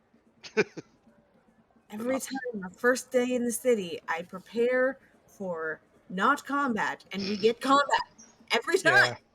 Yeah. I did fall that trap this time. I was like halfway there, and I was like, We keep some. I have I'm always enhance prepared for ability. combat. Yeah, oh yeah. That Sure. means your body's a weapon. So if we have any difficult stat stuff to do with, When the you dwarf know, when the dwarf described a person that gave him the thing, did he mention any objects they might be wearing? No, well, he said that the you're talking like the woman that gave him the letter, right? Yes. Yeah, The woman? he said that she looked like she was in like finer looking clothes, but that she had looked like she had seen better days. Like he said, like she'd been living in a dump, so you get the sense that she was in like fancier clothes that have since been like soiled or torn and ripped I up, see. maybe. How old was she? I mean, he didn't really say. I don't know if you you never ask a woman that, man. like Come on, he kind of like said that she looked like Archie, like pale. pale, similar height, weight, build, maybe age, but How well do we know Archie? how well do we really know her? If this is in fact a real Archie, I rip off her face. Oh, that was a real. Oh God! Oh Jesus! We need a medic. Shield. I'm sure that'll heal. I'm It's like- sure that'll heal. Has anyone done that as a parody sketch for Scooby Doo? Where they're like, let's see who you really are, and they try to rip off their face, but it's actually their face. Probably. And it's just a flesh. Like, Sketch. oh God! They rarely were a ghoul, and we ripped off the face. Okay. So, head out now? Is that the Yeah. plan? Right now? Well, we won't be able to find Soggy for a little bit, but I'd say the sooner the better. Although, Yeah. safe to say this is a trap, like was mentioned, so there is going to be Sure. stuff waiting. But hopefully, they won't expect us. And Poe kind of nods. He's like, "Well, hope as many as you can bring back alive would be fantastic. I don't know. What time is it now? We'll say that it's like noon. Not even. It's probably like 11. Alright. It gives us. And he's like, Yeah. however many you can. I mean, Mavoro's been gone for a while, and the others have been gone at least 12 hours. You know, I can't imagine that they took the time to like sleep down in that pit. So, and obviously they were captured or something. If any of them are alive, I'd appreciate if any of you could save. Sure. And he Alright. kind of says, "Well, I'm gonna retire back to my abode. Come meet me there when you're done." Watch your He back. Good. Stay safe. kind of like Well, sure. slowly hobbles away. Yeah, so I guess we'll probably head towards the garden shack, see if we can find the runes that the guy said to follow. Sure.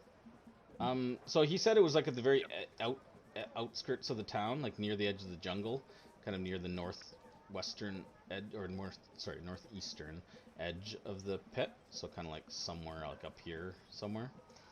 Yeah. So that would take you guys past like the big pile of bodies that there's now that took you a little bit of time. So now I mean, they seem to be still in the phases of a bit of cleanup, but definitely some sort of recent battle. And there's a few like guard bodies that are burning on the pile too. The guards kind of like just don't really give you too much of the time of day as you're walking up to them. They just kind of like give you like a little bit of a nod and just kind of Pretty like much. gesture for you to. One guy's just like, "Careful out there, more zombies than usual." It used to be an adventure, and I took an arrow to the knee. We appreciate the warning. Hopefully won't be long. He's like, yeah, sorry about the smell. Ah, jeez. You can also notice as you're walking by the pile, a lot of those are definitely like undead bodies. You can see some of them have the blue triangle on their forehead. And a lot of them look like basically wearing almost nothing, like just like tattered bits of cloth and things. And some of them are they look old. Some of them are even like almost like skeletal, just like skin stretched over, old bones. Old bones. Well, All right. let's sally forth and try to get the drop on them. How about They're expecting something, but They are, but Yeah. as you Yeah. head out, it only takes you like not long, 10, 15 minutes to head out the city and like over to the northern edge. You see a lone shack kind of sitting up on a hill. It looks just like a wide like tool shed of some sort, just kind of standing on its own. A couple of rusty shovels kind of sitting in the dirt next to it. Just kind of few feet from the edge of the pit. You can also see, similar to that other place that you guys went down before, like in the closer to the city, there's like some kind of like makeshift paths that lead down, and just like piles of refuse and garbage and just like gross looking shit. There's a bit of a miasma just kind of like drifting up, and it smells horrible. awesome. As we start approaching, I'd like to cast Mage Armor on myself. I wish I had that perfume still. Waft it in my nose. Yeah. Major mech armor appears. This is mech armor. Huh. Every time we go out in the city, I leave Gerald and we get attacked. Every time, and we have to fight. Every time I leave him. While I we feel were like there's a lesson to be learned here. Apparently, while we were talking, why didn't you summon them?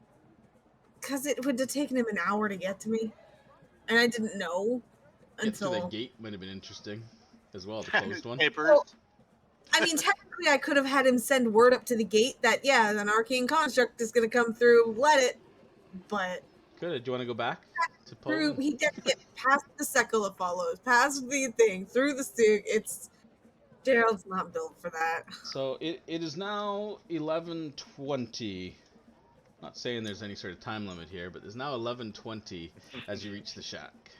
Well, If let's anyone's spread out. wondering the time of You day. hear a TikTok. Okay, search for. I'll look for the points that he was pointing out. Oh, Yeah. Yeah. Sure. Give me a survival check. See if you can find these markings on stones and things that he was mentioning. Oh, that was a poor roll. Oh, we're all helping. Oh yeah, you can roll with advantage. Yeah, I would definitely be helping. Oh yeah, okay. You Okay. barely got me. Yeah, you guys search. With all of you looking, it takes a very brief amount of time. You find the marking on the shed almost instantly. But to find the first marking stone, it's a little bit further north. It's actually more like over up here that it marks a path down. It's not directly nearby, so he was kind of slightly off in his description of that.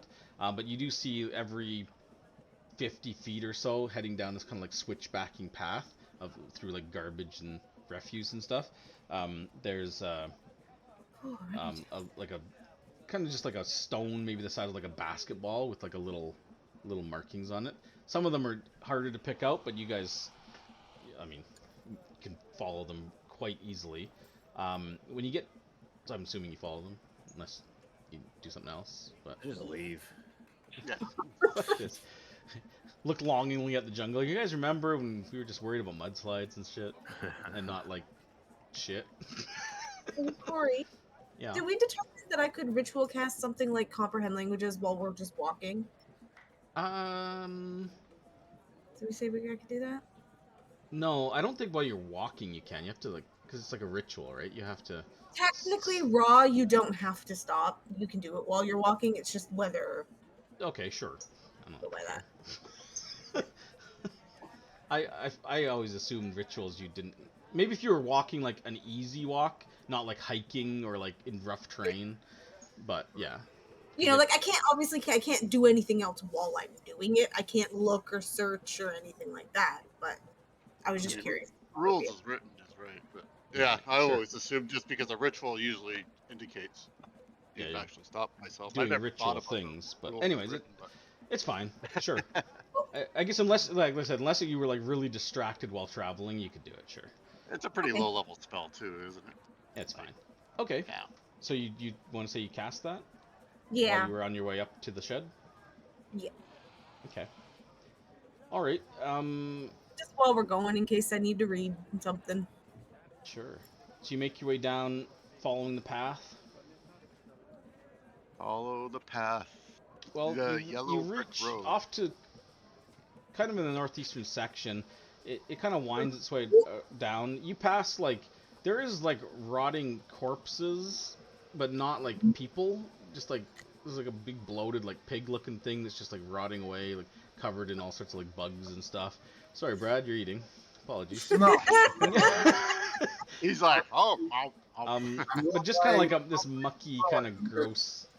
I don't think that Quillen has ever been around this much Garbage. rotting anything. Waste, yeah. And it's just like pile. There's like broken furniture. You know, you guys have been through a landfill, right? It's kind of, but it's a landfill crossed with a bit of like a sewer, and it's been raining, so it's kind of like sludging through like mud. Mud. This is what happens when you have a big city, Quillen. Oh God! Every You gotta 6 go somewhere. vegetation. I didn't need to see this. Downside. Sometimes You want You to want- see all the big Yeah, you want to stories? see everything. I didn't need to smell this. Yeah. sometimes stuff comes to life in here. Do birds have sense of smell? Is that really? And I think birds can smell. They have don't know. noses. I mean, toucans can. Yeah, Can they they? follow. I mean, that's how they find the Fruit Loops. Follow your Yeah. nose. Oh. You guys reach, but eventually you kind of curve around this like pile of like what looks like rotting like rugs and things, and then you see ahead of you there is kind of this large, probably like Saint Bernard kind of sized, pale skinned kind of pinkish creature with these very large, like almost like buck-toothed mandibles, like beaver-style teeth. That's kind of crouched over what looks to be the body of a man, a Chalton man, and he's just kind of like pulling at one of the ribs off his back, like kind of pulling it, but he kind of like glances up at you, and you can see that it doesn't look like he has any eyes at all. It's just like the smooth, kind of pasty, pinkish skin, and it kind of screeches when it sees the group of you guys come around the corner, and just like takes off the other direction, leaving the corpse there. Do have any of us know what the hell that is? I mean, you saw these things before in the distance when you were down there after Fist before. They were Oh! kind of often. Yeah, they look like just these kind of like giant like moles, like wolf-sized moles, basically, or some sort of like vermin, kind of like hairless gopher things. It kind of just like hisses, screeches, and like rushes off. Hairless gophers. Could be what's been making the tunnels. Maybe. Maybe. We'll say it's about 11:30 now. When you don't see any like tunnel in the immediate vicinity, but there is a shovel on the ground, kind of discarded just off to the side, and there's this body laying face down. You don't see anybody else around. You don't see an obvious tunnel nearby. Jeez. The Alright, shovel well, means there's- something. You're standing here. He said she came out of a tunnel. Well, what about human footprints, like actual human footprints Yeah. moving around, or humanoids? Yeah, she had to hand him the letter, right? So, good call, Blackwood. Yeah. There should be some sort of... Search for some tracks. Go for it. Make a survival check I tracking. will assist with that. Okay, with advantage. Not bad. Nice, pretty good. 21. Yeah, it takes you not too long. You find definitely a set of tracks that led in and out of here rather quickly, obviously running. But then there's another set of tracks that lead up to nearly where the body is, just about 10 feet north of the body.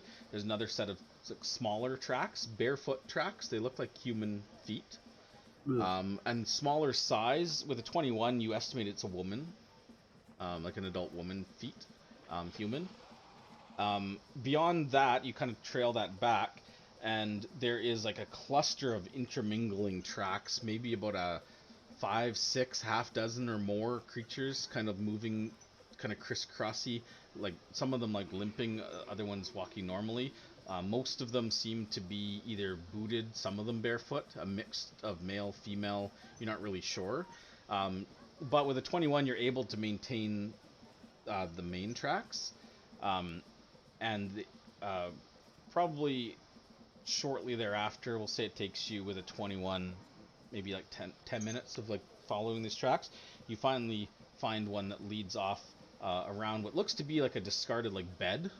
It's kind of like just leaned up against the side with like garbage all around it, and you can, as you get closer, the tracks lead directly up to the bed where the bed is leaning and stop. Oh, that must be it. Dead end. We're around. Lost the trail, guys. By the way, That dwarf- free bed. Dwarf is dead. Free bed. I'm taking this back. What a liar! I push it out of the way if I can with my glaive. Yeah, it shifts easily and just kind of falls and splatters into the muck, revealing a kind of circular hole that's at an angle leading downwards into darkness. It goes probably, about 30 feet. It's wide and big enough that you can like kind of like crouch and you wouldn't have to like crawl into it. But it's looks like a naturally like dug tunnel, and it goes down maybe 30 feet before it like turns and you can't see what's beyond. The tracks definitely lead down there and disappear into the darkness. Alright, well, do we want to be quiet from here? I'm not sure. Like, I mean, we can try. I could also put on a pass us out trace while we're doing this. And I would say Might as well. we can get Quillen to go first. We'll try to be silent. I'll follow up second, because then I can still attack from behind him with melee. And then, or even Aelin could actually, I guess, too, technically. But Well, how wide is the tunnel? is it narrow? I mean, it's single file initially, but Oh, okay, it does widen up. yeah. So sorry, what's your order? Quillen followed by Blackwind, I think Blackwind, yeah.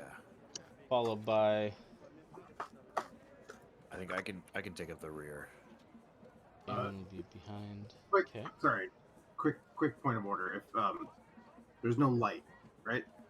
I It can make it is dark. Yes. Okay. Well, if we're going, if we're trying to be, quiet and not. pass us out trace will help. So Yeah, but unless we're wide out in the open. Right, I think the point or is if we have a light. if we have a No, light, a light. it's gonna doesn't give say us light. away. If we're in a wide open room, yes, but it shrouds us. It makes us less detectable. It'll make things less apparent. All right. Yeah. Then sure. I'm more than happy to. So until that light source is actually out and about, it should. Will it? On the most Alright. part, yes. With a light source? Yeah. I mean, if you walk into, like I said, a wide open room and someone's staring at it, they're gonna see you. It's not Right. invisibility, but you have +10 to stealth, so it does. But it a does veil make of shadows and silence radiates from you. So basically, yeah, I get that. it makes it But less noticeable magically, even if it's light. It doesn't matter. That said, it doesn't make you invisible. So if you just walk through a door that someone's staring right at, they're gonna see you. yeah. Wait, I think we no. had that happen. Does it dull the light? Yes, Yes. it magically shrouds it with it's shadows. not going to. So it's not going to help him see. Is my question. Yes, It it doesn't will. It shrouds you from people trying to see you. It doesn't do anything. It's not darkness. It doesn't do anything for your own vision. Okay, so It's the just, light it will help magically, people looking at you, it like bends the light in ways that makes it so it's not as obvious that you're there. It's like a magical. Think of it like a miraging it almost. Yeah. It's like anyone looking at the party, it will just see like it's like the Predator, like bends the light, right? You're still Yeah, there I if you don't see him assume- directly, but I always just assumed a magical light would shine through it. So. If directly out in the open, it would be useless. Yes. yeah, So- it doesn't let you hide if there's nowhere to hide. But yes, it will shroud you. So that said, so Quillen, Blackwind, Aelin's in the back. Yeah. Archie, you're after Blackwind. Mm-hmm. Sure. Pass Jonah, us up trace. Do you want to be Donovan? Safe in the middle. Sorry, who in the God, middle? I love this spell. Why don't you go Jonah, Donaquin, me, Aelin? Okay, well, I'll put you all on the map. And I'll share the map with you what's here. that? There's a map? It's just for Oh, our It's it's just just- for our reference. Oh, Yeah, that. this is fight a or anything. social encounter. Yeah. Put the siblings in the back in case we need to run. So the can you guys give me just a general? We'll call it survival check. As you make your way down, the tunnels kind of twist and turn and seem to like dead end a few times, and then so you have. But I just want to generally, how well do you navigate through this? Just determines how long it takes to get to this point. Oh, Jesus Christ. That was my lowest possible roll. Okay. 23 is pretty good. The rest of them not the greatest. I'm going to say it takes you about 20 minutes through rather tight passages, so it's now about noon, to get to the point where you'll be on the map, and it kind of, at this point, will widen out, so you're no longer single file. Yeah, I'm at the back going, no, I think we already went. It's fine. Left turns only.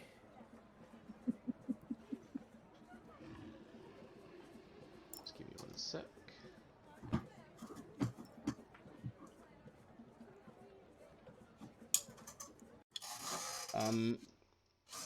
And you will all, Blackwind and Quillen being in the front with higher perception, will see this first. But you will start, as you get lower down. The silence at first is like just overwhelming. The din of the city, the sound of the jungle fade as you twist your way through these tunnels. Blackwind, do you have your? Sorry, you have your light on, right? Yeah, I turned it on so Quillen can see. Otherwise, he's Okay. walking into walls. yeah. I'll drop the light spell on you then. Let me share the map. Wow. Huge. Extreme close up. First arrow drone. As you get down here, it kind of widens out a bit to like about a 10-foot wide hallway or so, 10 to 15 feet at places. You see ahead of you what looks to be from like this natural digging, and you've probably gone down several hundred meters, like steadily descending beneath the earth. When you get down to the bottom, the first thing you'll notice is the smell. It's like a very kind of like metallic, kind of like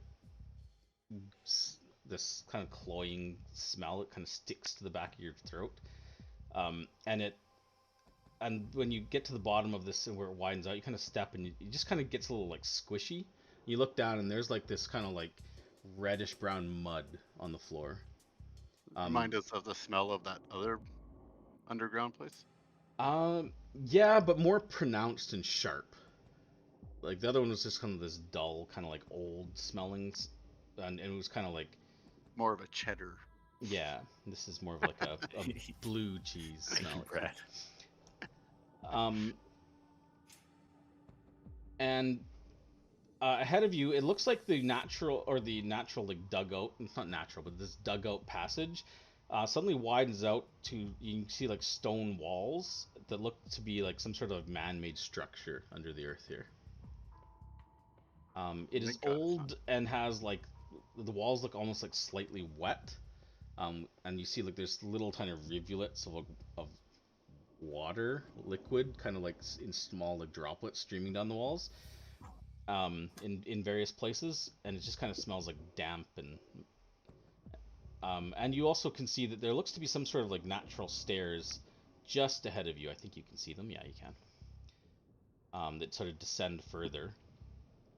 You can also see just up near the top of the stairs, kind of where the stairs kind of like start to descend. There is a very kind of light like fog or condensation just kind of like hovering there. It just very thin. You can see through it okay. It's not really obscuring your vision, but it's just kind of like hovering around down there. And yeah, it's probably taking you about 20 minutes. You estimate it's probably about noon that you're here. So do you guys want to roll a stealth? You have pass without trace up? You guys are trying to be quiet? Yeah. Oh man, there's no Gerald for the perfect stealth rolls. all my own here.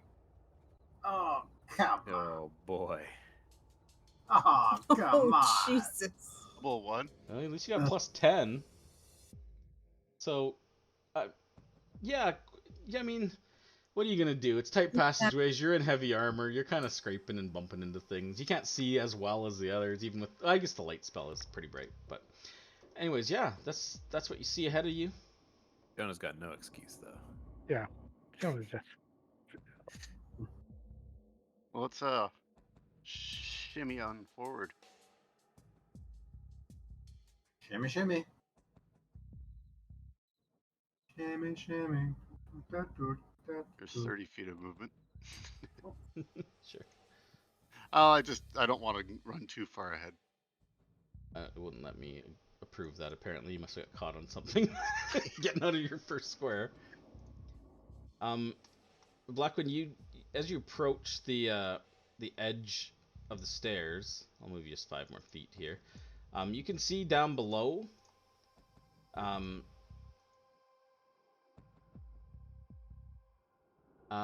Here I'm gonna unlock tokens. Can you drag your? Don't go crazy, please. But can you drag your tokens yourself? It won't. Oh, thanks, Sean. That's the map that I just shared. Fix that. Yeah, it won't let me approve your movements for some reason, so I had to unlock your tokens because I'm not dragging you all around. But yeah, so just don't go more than maybe like 10, 20 feet at a time, and I'll stop you when I need to describe something you see. Otherwise, feel free to move yourself around. I guess I'll move Donaquin. There we go. Or can you guys move Donaquin if it's unlocked? Nope. Okay, just Nope. what you own. Okay. At the top of the stairs, looking down, you can see this. It descends about 20 feet. There is a. It doesn't look like it's very deep, but there is definitely a layer of like brownish, kind of gross-looking liquid on the bottom of the stairs, maybe ankle deep. And on the far side, you can see what looks to be like some old piled, looks like broken pottery or something in the corner. There is also a large, looks like a metal door. It almost looks like a prison door.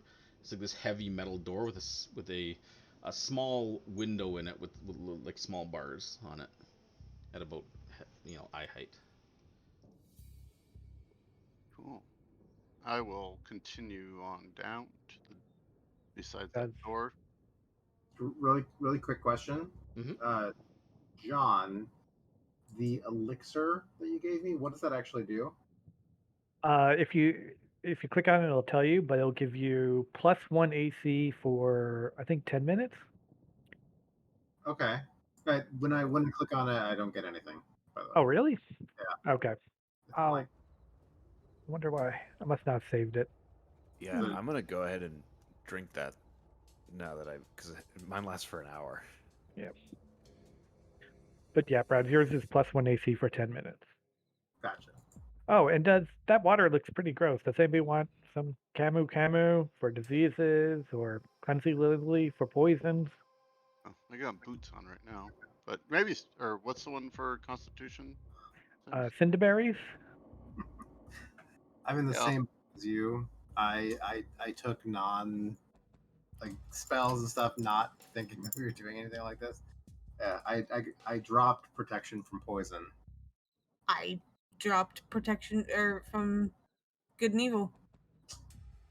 I took Zone of Truth. Fine, I don't think there's gonna be anything evil down here. No. Yeah. So I'll take a Cinderberry. All right, you got Cinderberry. Anybody else want some drugs? I'm okay for now. What does Cinderberry do again? +1 Constitution for an hour, but you have to drink some extra water. Oh, sure. Yeah. Yeah, I'll do the same. I got one left. I can't get disease right now. Oh, this is +1 Constitution. It might help you concentrate on stuff. Yeah, okay. All right, that's all the Cinderberries. +1 to the Constitution score or con check saves. Con save. save. Con Yeah. saves, yeah. But you gotta drink some more water. You're gonna be pretty thirsty in an hour. Yeah. I drink it while I'm Control eating it. up. Thank you. It's tart. Oh, it's spicy. Also, everybody remember that if you're within 10 feet of Quillen, you get his charisma bonus to your saving throws as well. We can't make that work in the system, so you just have to remember if you're that close Okay. to add the +2 manually on a throw if you need to make one. As you're heading down the stairs and eating cinderberries and everything, you will see, actually you will hear, there is suddenly kind of a whimpering, and then you hear what sounds like some sort of like snarling sound, like an animal, and then there's like you hear kind of just like almost like a hissing sound, like something's like and then there's like another whimper and it goes silent, and then there's a sound of like chains rattling comes from the other side of this door. Also faintly, Blackwind and Quillen, you guys can hear this. The rest of you can't at this point. Very faintly, you hear some sort of like it's like a rhythmic kind of like thumping sound.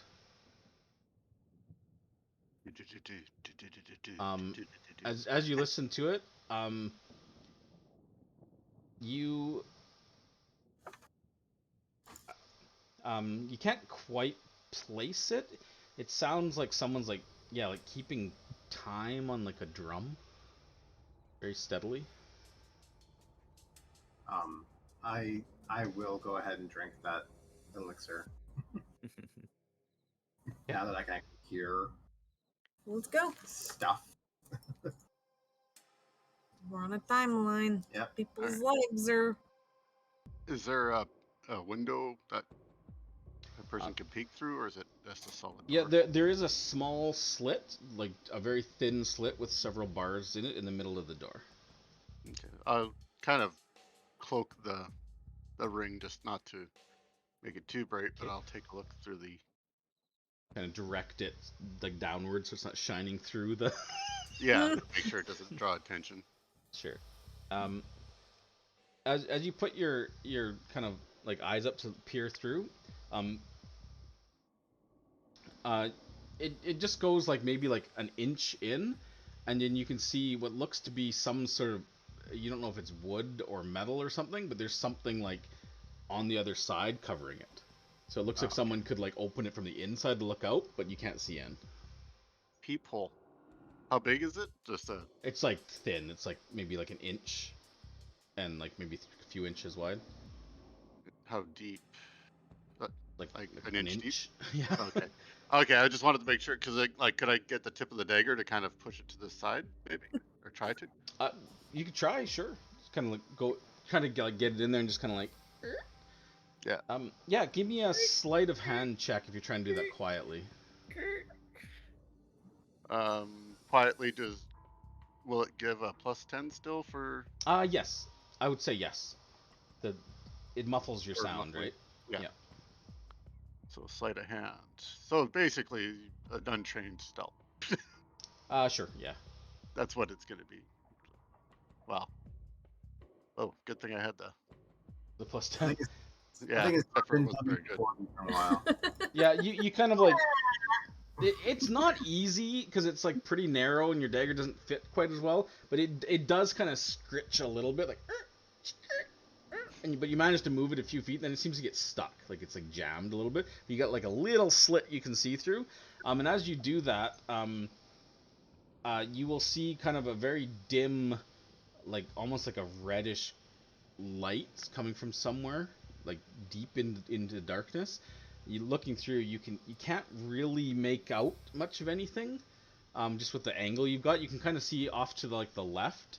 There seems to be a little passageway that goes north, but you can't really see anything but like this wall.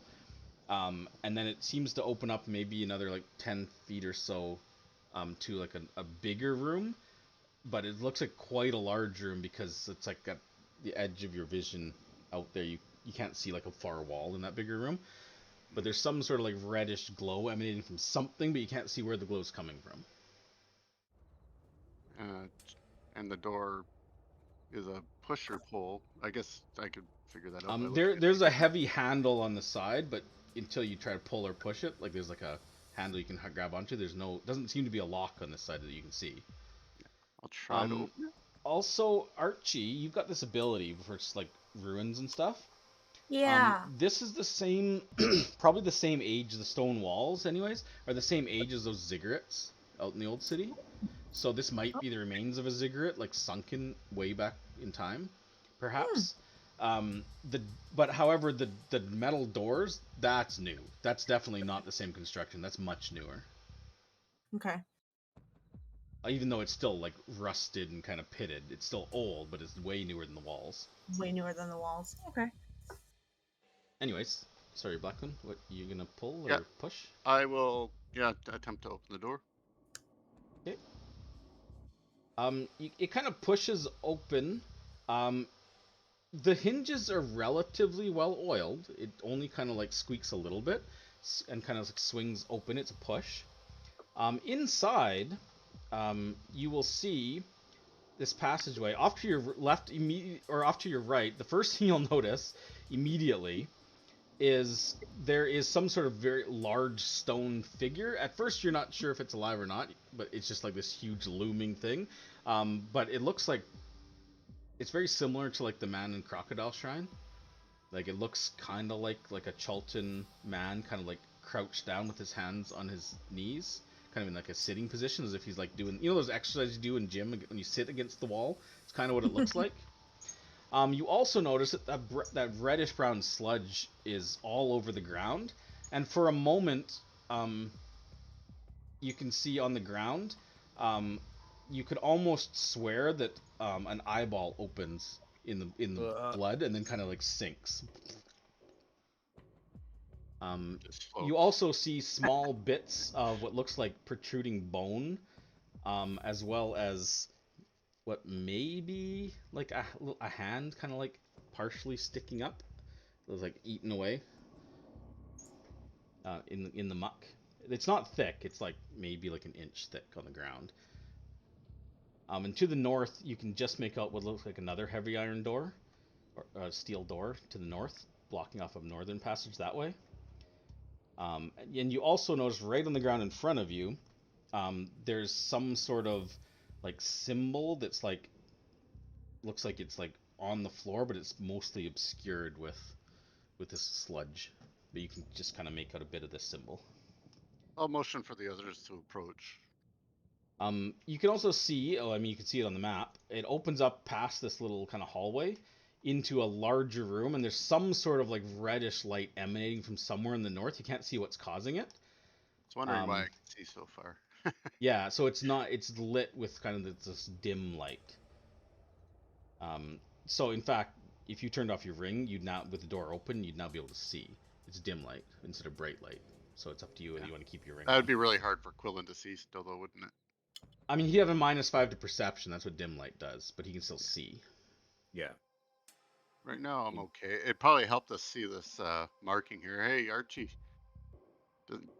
and Jonah, what do you make of this marking here? It's kind of strange. Can I take a look? Sure. You can't really make out too much of it. I mean, Can I Oh, sorry. prestidigitation the stuff on top of it without touching the symbol itself? Is that possible? I don't know if it's... Don't you have move earth? You could move earth the sludge off with that cantrip. I don't have move earth prepared today. Yeah, the prestidigitation, it's too much to do. It's like cleans garments and stuff, but you couldn't like move like sludge and mud away. That's what move earth would do as a cantrip. Yeah, I can do 1 cubic foot. Yeah, which would be enough to clear this off of this muck, but... No, that's prestidigitation, is clearing soil. Oh, does it do that? 1 cubic... Okay. Yeah. Yeah, that's enough. This symbol's small enough. You could do that. Yeah. You push it aside. It looks like... It's like a squiggling line that starts like very jagged and then ends with a big straight line. Kind of leading out. It almost looks like a lightning bolt that straightens out. Huh. Does this mean anything? It doesn't look to be any sort of arcane glyph. I don't know if anybody... You could roll an arcana. It doesn't look like it's a language. Your comprehend language doesn't ping any meaning from it. So you could spend a short time studying it. Yeah, both of you are pretty confident that it's not arcane in any means. Maybe it has religious significance, but it doesn't look like a holy symbol either. Maybe it's just inane scrawlings. It's not part of the temple. It's like been scratched in, like drawn I was on the gonna floor.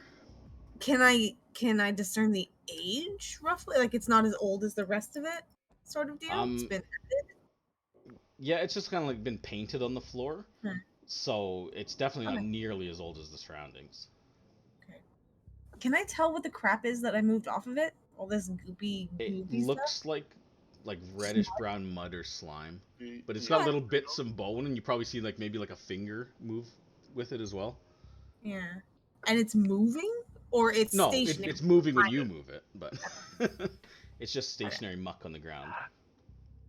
Although Blackwind, as you're kind of glancing around, because you've got the best vantage, you do off the corner of your eye, you almost see what looks like an eyeball like surface in the muck and then sink again. Anybody else see that? I thought I saw an eyeball float. But I'll step forward and just take a peek around the corner. Can I look in the pots? Sure. They're kind of broken pottery and they're like half full of the same kind of slimy muck. Okay. But they're kind of broken pottery shards. They've got some very very faded designs that look maybe like old Chilton. Your laptop died. Yeah. But they don't look valuable at all, and it's just full of like this gunk. It doesn't look like it's okay. You wanted to do a Diablo, didn't you? Start smashing it.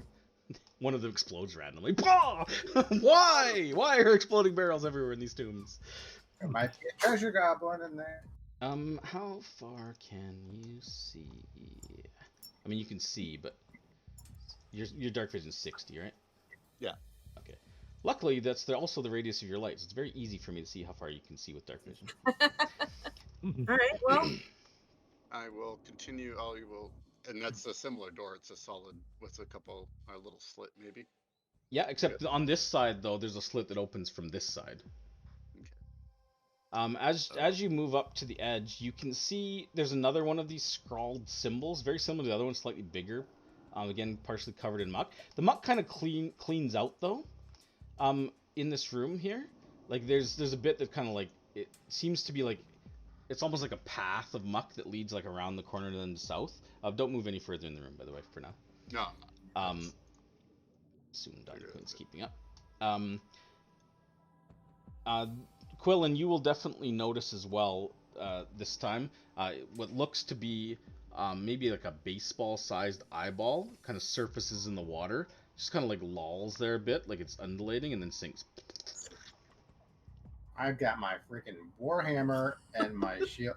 My warhammer isn't giving me any kind of buzzies, is it? Nope. All right. You can also see at the edge here that there are pots. You see in the north, there's like all these. Can you see that? Let me see. No, Blackman can't see there. Yes, you can. Up here, there's all these kind of like pots. Some of them seem to have, like these like glass. They look like beakers or vials that are kind of sitting on top of these closed pots. That are just just kind of glowing. They're emanating this like crimson light that's filling most of the room. Cool. It's got some sort of like liquid in them. You will also see across the way here. It's in beyond the limits of your light, so Quillen, you can't see this, but Blackwind, you can barely make it out. Is it not in dim light? Oh yeah, I guess it is. Yeah, you're right. The light is brighter the closer you are to the north here, so it does get darker and darker and darker as you go south. But over here, there's what looks to be is a large like stone sarcophagus. And also you can see up north here, there is some sort of like stone. It almost looks like a big stone tablet that's like leaned against the wall, and it's got some sort of like carving in it, and it's got like the streaks of what looks like red paint, like splattered on it and like dripping down it. Dried, but it's like looks like someone threw like, you know, one of those paintings where you just like splatter paint and throw paint at it. That's what it looks like. A Jackson Pollock? Yeah. Also,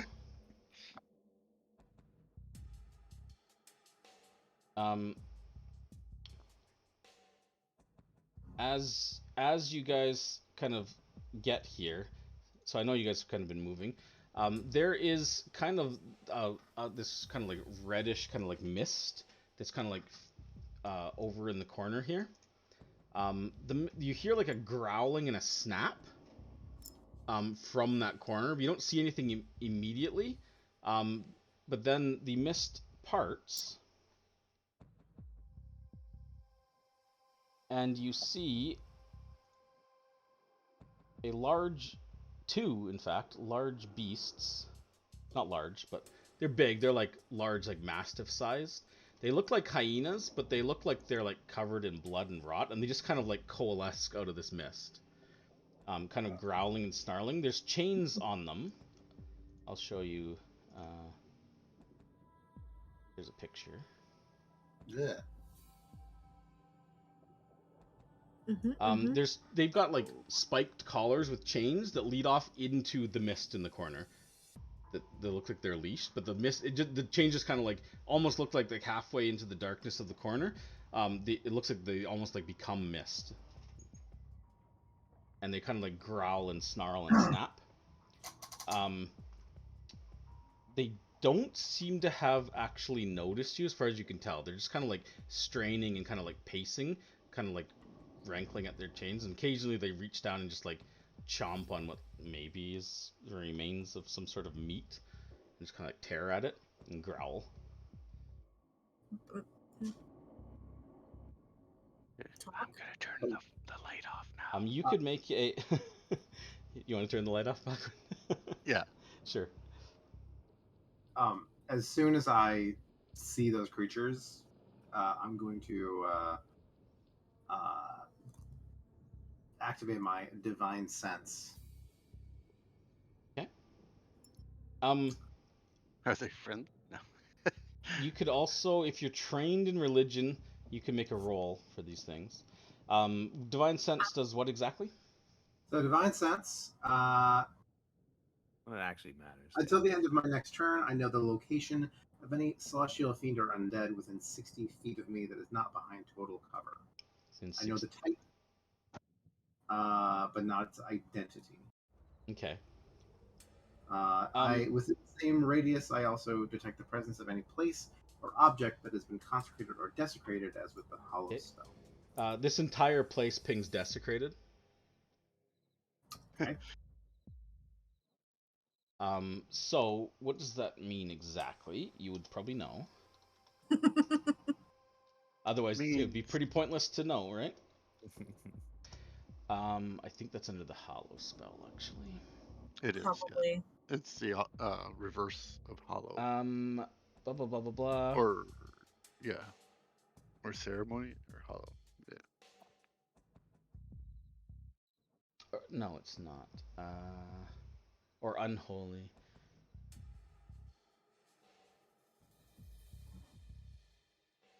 Isn't there like a desecration spell? Is there? It's actually, well, there might be a desecration. I thought it was just the opposite of the one clerical spell that I had. 5e spell. Is this actually? Nothing. The spell does nothing mechanical except make a spell desecrated area for an hour. When there's some sort of. Yeah, that's not.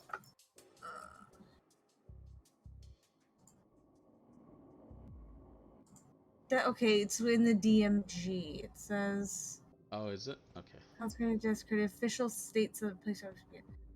When the description says "as with the hollowed spell," does that mean there are other ways for a place or other? Yeah, it said the hollow spell.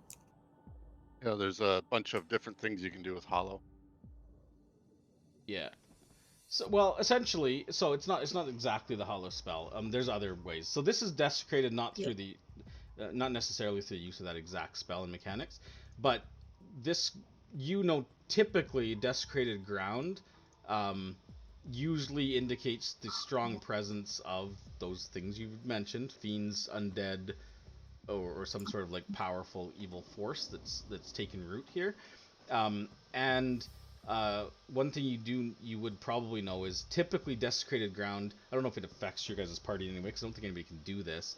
But typically, it makes undead much more difficult to turn with the turn undead abilities of like clerics and stuff. So it kind of bolsters them. It also makes undead most undead are immune, but some of them aren't. But if they aren't, it makes them immune to fear while they're in the desecrated ground, so they can't be frightened.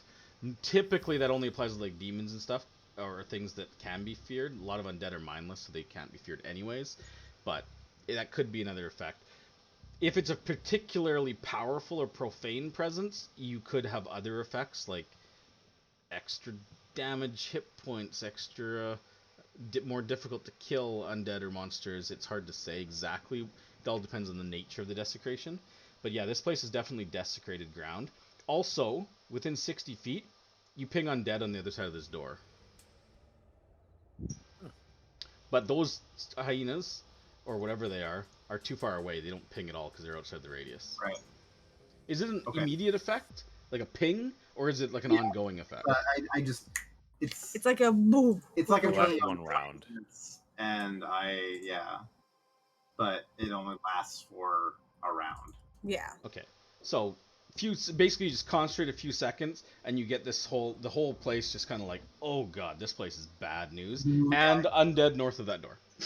Probably gives me a super sinking feeling in my stomach, and I just sort of I'm going to turn to the party and whisper some kind of stage whisper.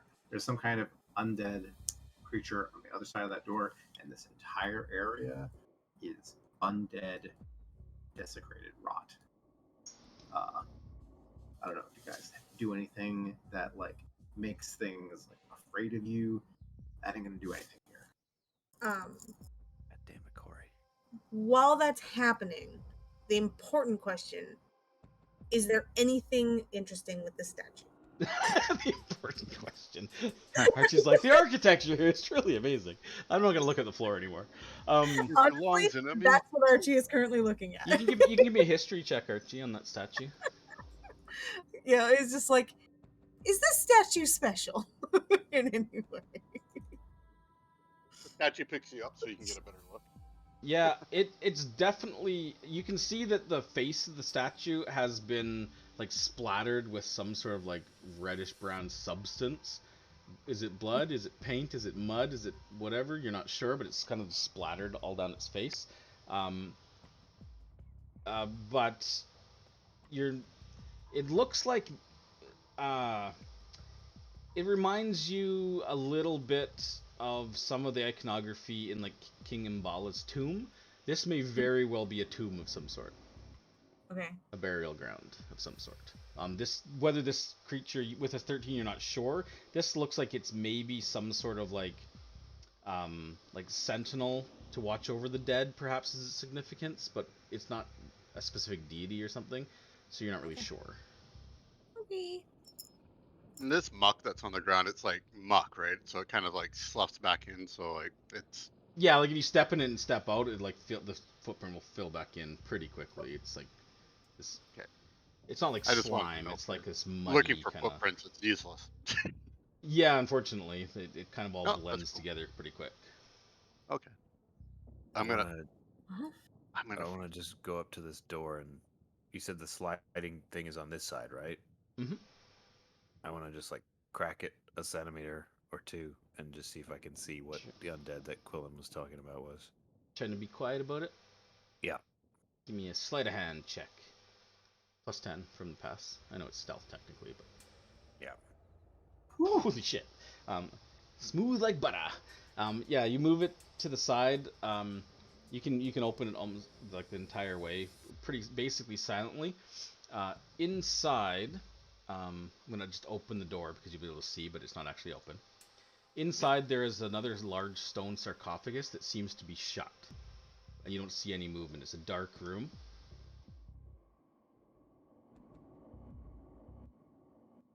Is there's another sarcophagus in that room. I didn't see anything else in there, so whatever your undead thing is, Quillen, is probably in that box. All right. Well, Um, let's not. Let's Which way do not. those doors open, inwards or outwards? It opens outward. It's pull. It looks pretty obvious on that. There's not enough room on the other side to swing inwards with the sarcophagus there. Not really. So. now that I can see the hyena beast, I'm gonna see if I know what it is.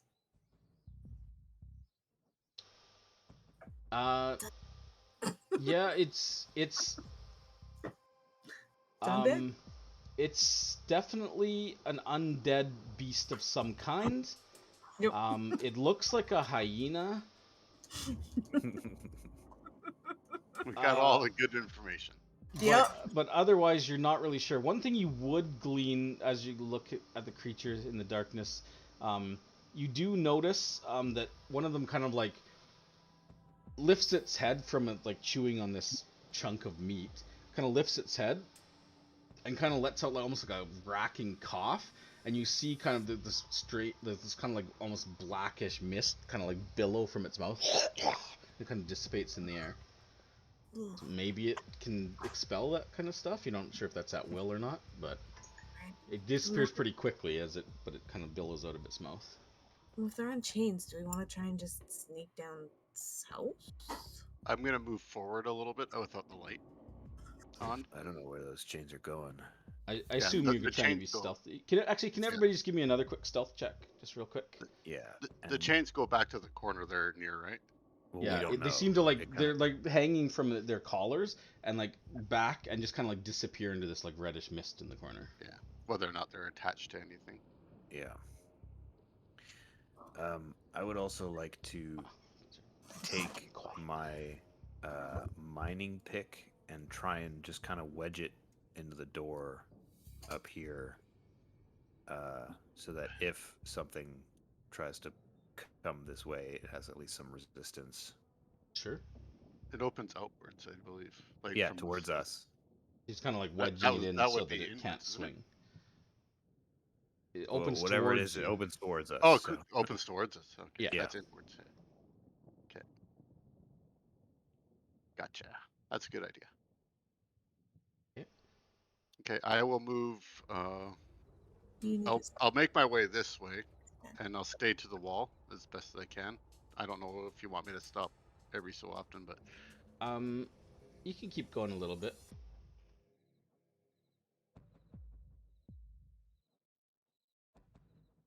I see more light. Okay. Yeah, the sludge kind of continues seemingly down this passage down here. The beasts kind of like snarl and gnash a little bit, continue pulling. However, everyone hold where they are now. Sorry. That's okay. One of them, kind of like grumbling, kind of like lifts its head, and you can see it's just got like these milky white eyes. You're not sure, maybe it can't see, but it kind of like it's got these milky white eyes, and it kind of turns and lifts its nose to the air and just like, and then kind of turns its head towards you and lets out like a low kind of rumbling growl, kind of like a. It's fine.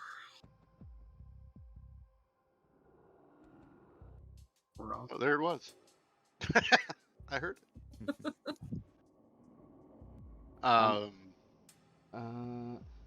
Blackwind and Quillen, you guys with your 15 passive perception, so useful.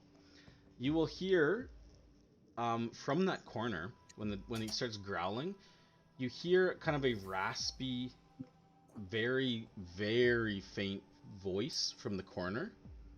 It's a male voice, and it's kind of rasping. You can make it out, both of you. The rest of you maybe hear something but can't understand the words with your perception.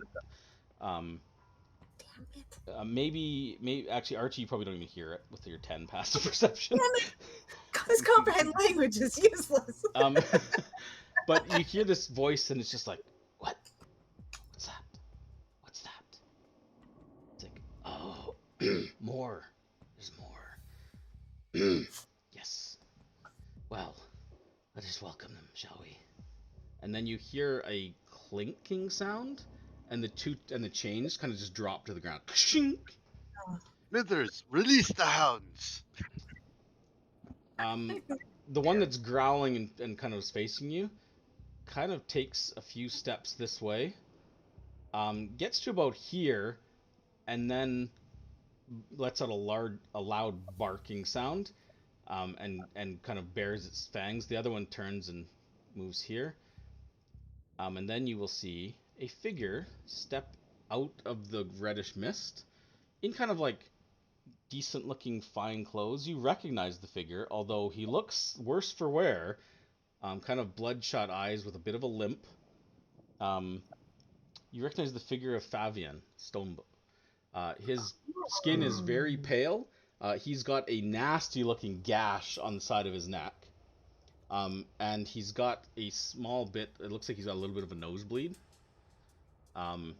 And he's got like a bunch of blood splatter all over down his chest, down his chin. And he kind of gasps and he's like, "Oh, well now. Welcome. Welcome. Join us, will you?"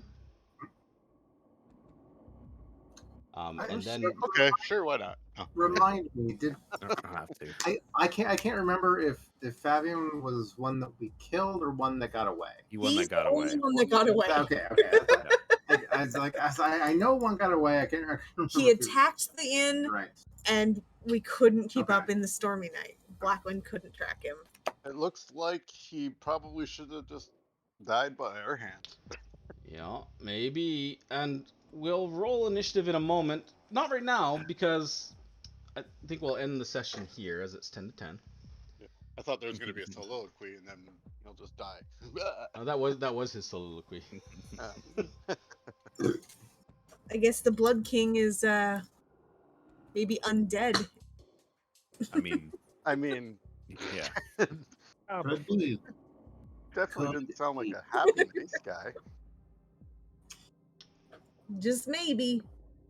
Just So- maybe. Yeah, Really, just a really couple undead hyena creatures, and they. You're not sure if he's undead. Is he still? I guess he's too far away. You didn't get any ping because he was too far away, so you're not sure if he's undead. If we capture him and want to interrogate him, I prep for that. Non-lethal. Hey, gotta do that first. Non-lethal with the undead when they're already dead. Oh, one last thing that Blackwood, you'll pick up on this is you're the only one because you're the only one close enough right now, going into this room and everything. That kind of rhythmic thumping is definitely coming from the south here, and you're pretty certain it's slightly irregular, but it sounds like a heartbeat. Yeah, that's what I kind of thought. But we will end Where's here. the heartbeat sound, Corey? Where's the sound effect? Yeah, I tried to get one, but I couldn't find one that was copyright free. Yeah, it's copyright infringement. this would have been a for great True Life. Halloween episode. I was trying to get you here as quick as I could, but it's okay. It took us a while. To be continued. All right. Well, an old foe tried to kill you once. We'll see if he tries again. Looks like he's gonna try again. Let's do our little round table here. Let's start with. I don't know. I can't remember who I started with last time. So let's start with Ryan. It was a slower pace. It was still good. I was a little bit tired just because of my early waking, but so hopefully I didn't miss too much. I might have nodded off once or twice and didn't snore into the microphone.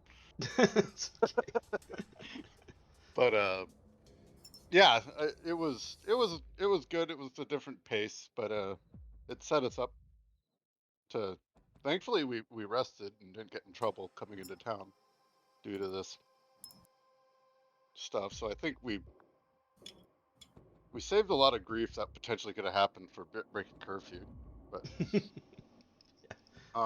yeah, I mean it's too bad we didn't get here a little bit earlier. I was gonna say I have to get going here pretty quick. So yeah. Okay. So that's the thorn is that I have to leave by 10. Right. All right. John, what about you? yeah, I like it. Sort of, Well, the good thing about not getting too far into the dungeon is that Sean will have Donnaquin back with us hopefully next week. So that'll be cool. I do like being back in the city. That was a pretty cool move. So yeah, I'm glad to be back here. Another adventure at hand. Our first stop. We got a dungeon. Excellent. Liz? Yeah, it was good. I mean, Thorns is every time we come to town, I prep for social and we always get into combat. You'd think I'd learn. I'm like, it's fine. It's day one. We're just gonna check in. It's nothing. It'll be fine. No. But yeah, otherwise, yeah, coming back to town was completely out of left field. So I was not prepared at all for it. But it's nice change seeing where everything's at. Everything's better than it was when you left. Yeah, it sounds like it. Alright, Brad? Yeah, a lot of fun. Like Liz, I certainly was not expecting to be in the city this soon. It threw Quillen for a loop just as much as me, but he's enjoying it, but also it's like, wow, this place actually seems a lot more dangerous than the jungle. Like, why do people live here? It's weird. But yeah, I'm excited for next session. See what this crazy, creepy, slimy, gooey tune is all about. Inspiration to Liz for the Halloween costumes. She obviously, I knew that she was doing hers, and she said that she had something for me, but I didn't know what it was until last night. I didn't know it was gonna get here. Yeah. It showed up yesterday. Nice. Yeah. Excellent. Andre? Yeah, just agreed all around. The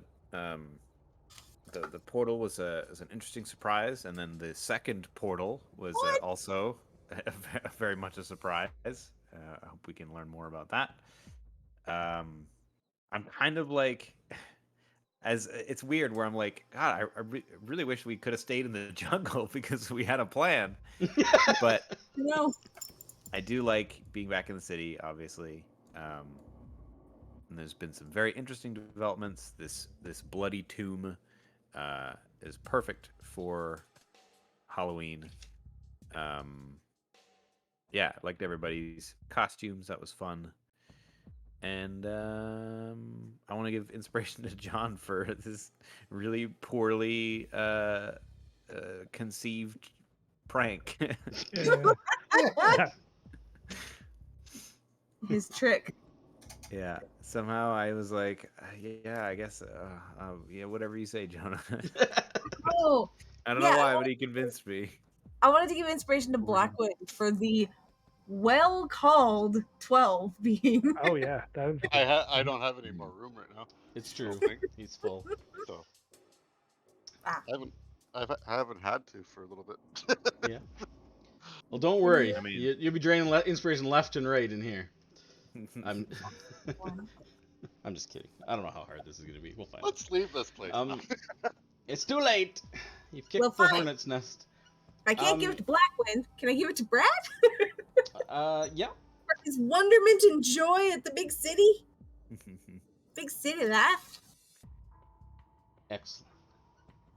And for me, I just thought I would just be like, I don't know, I just thought it'd be fun. I didn't know exactly whether, I don't know, I just didn't know exactly where you would go. I knew there's always so much. I had a good inkling. I'm like, well, I feel like they're gonna try to hit up the Thundering Lizard. They're probably gonna hit up Clevens.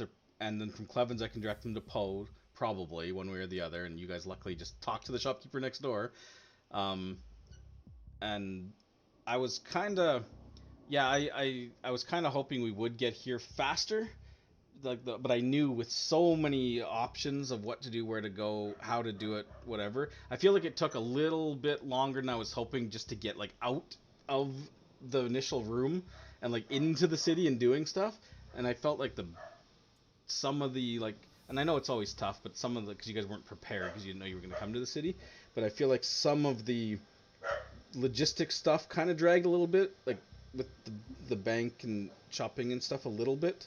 But again, if you guys had known you were going to be doing that, you'd probably been much faster deciding what you wanted to do. So that's partially my fault as well.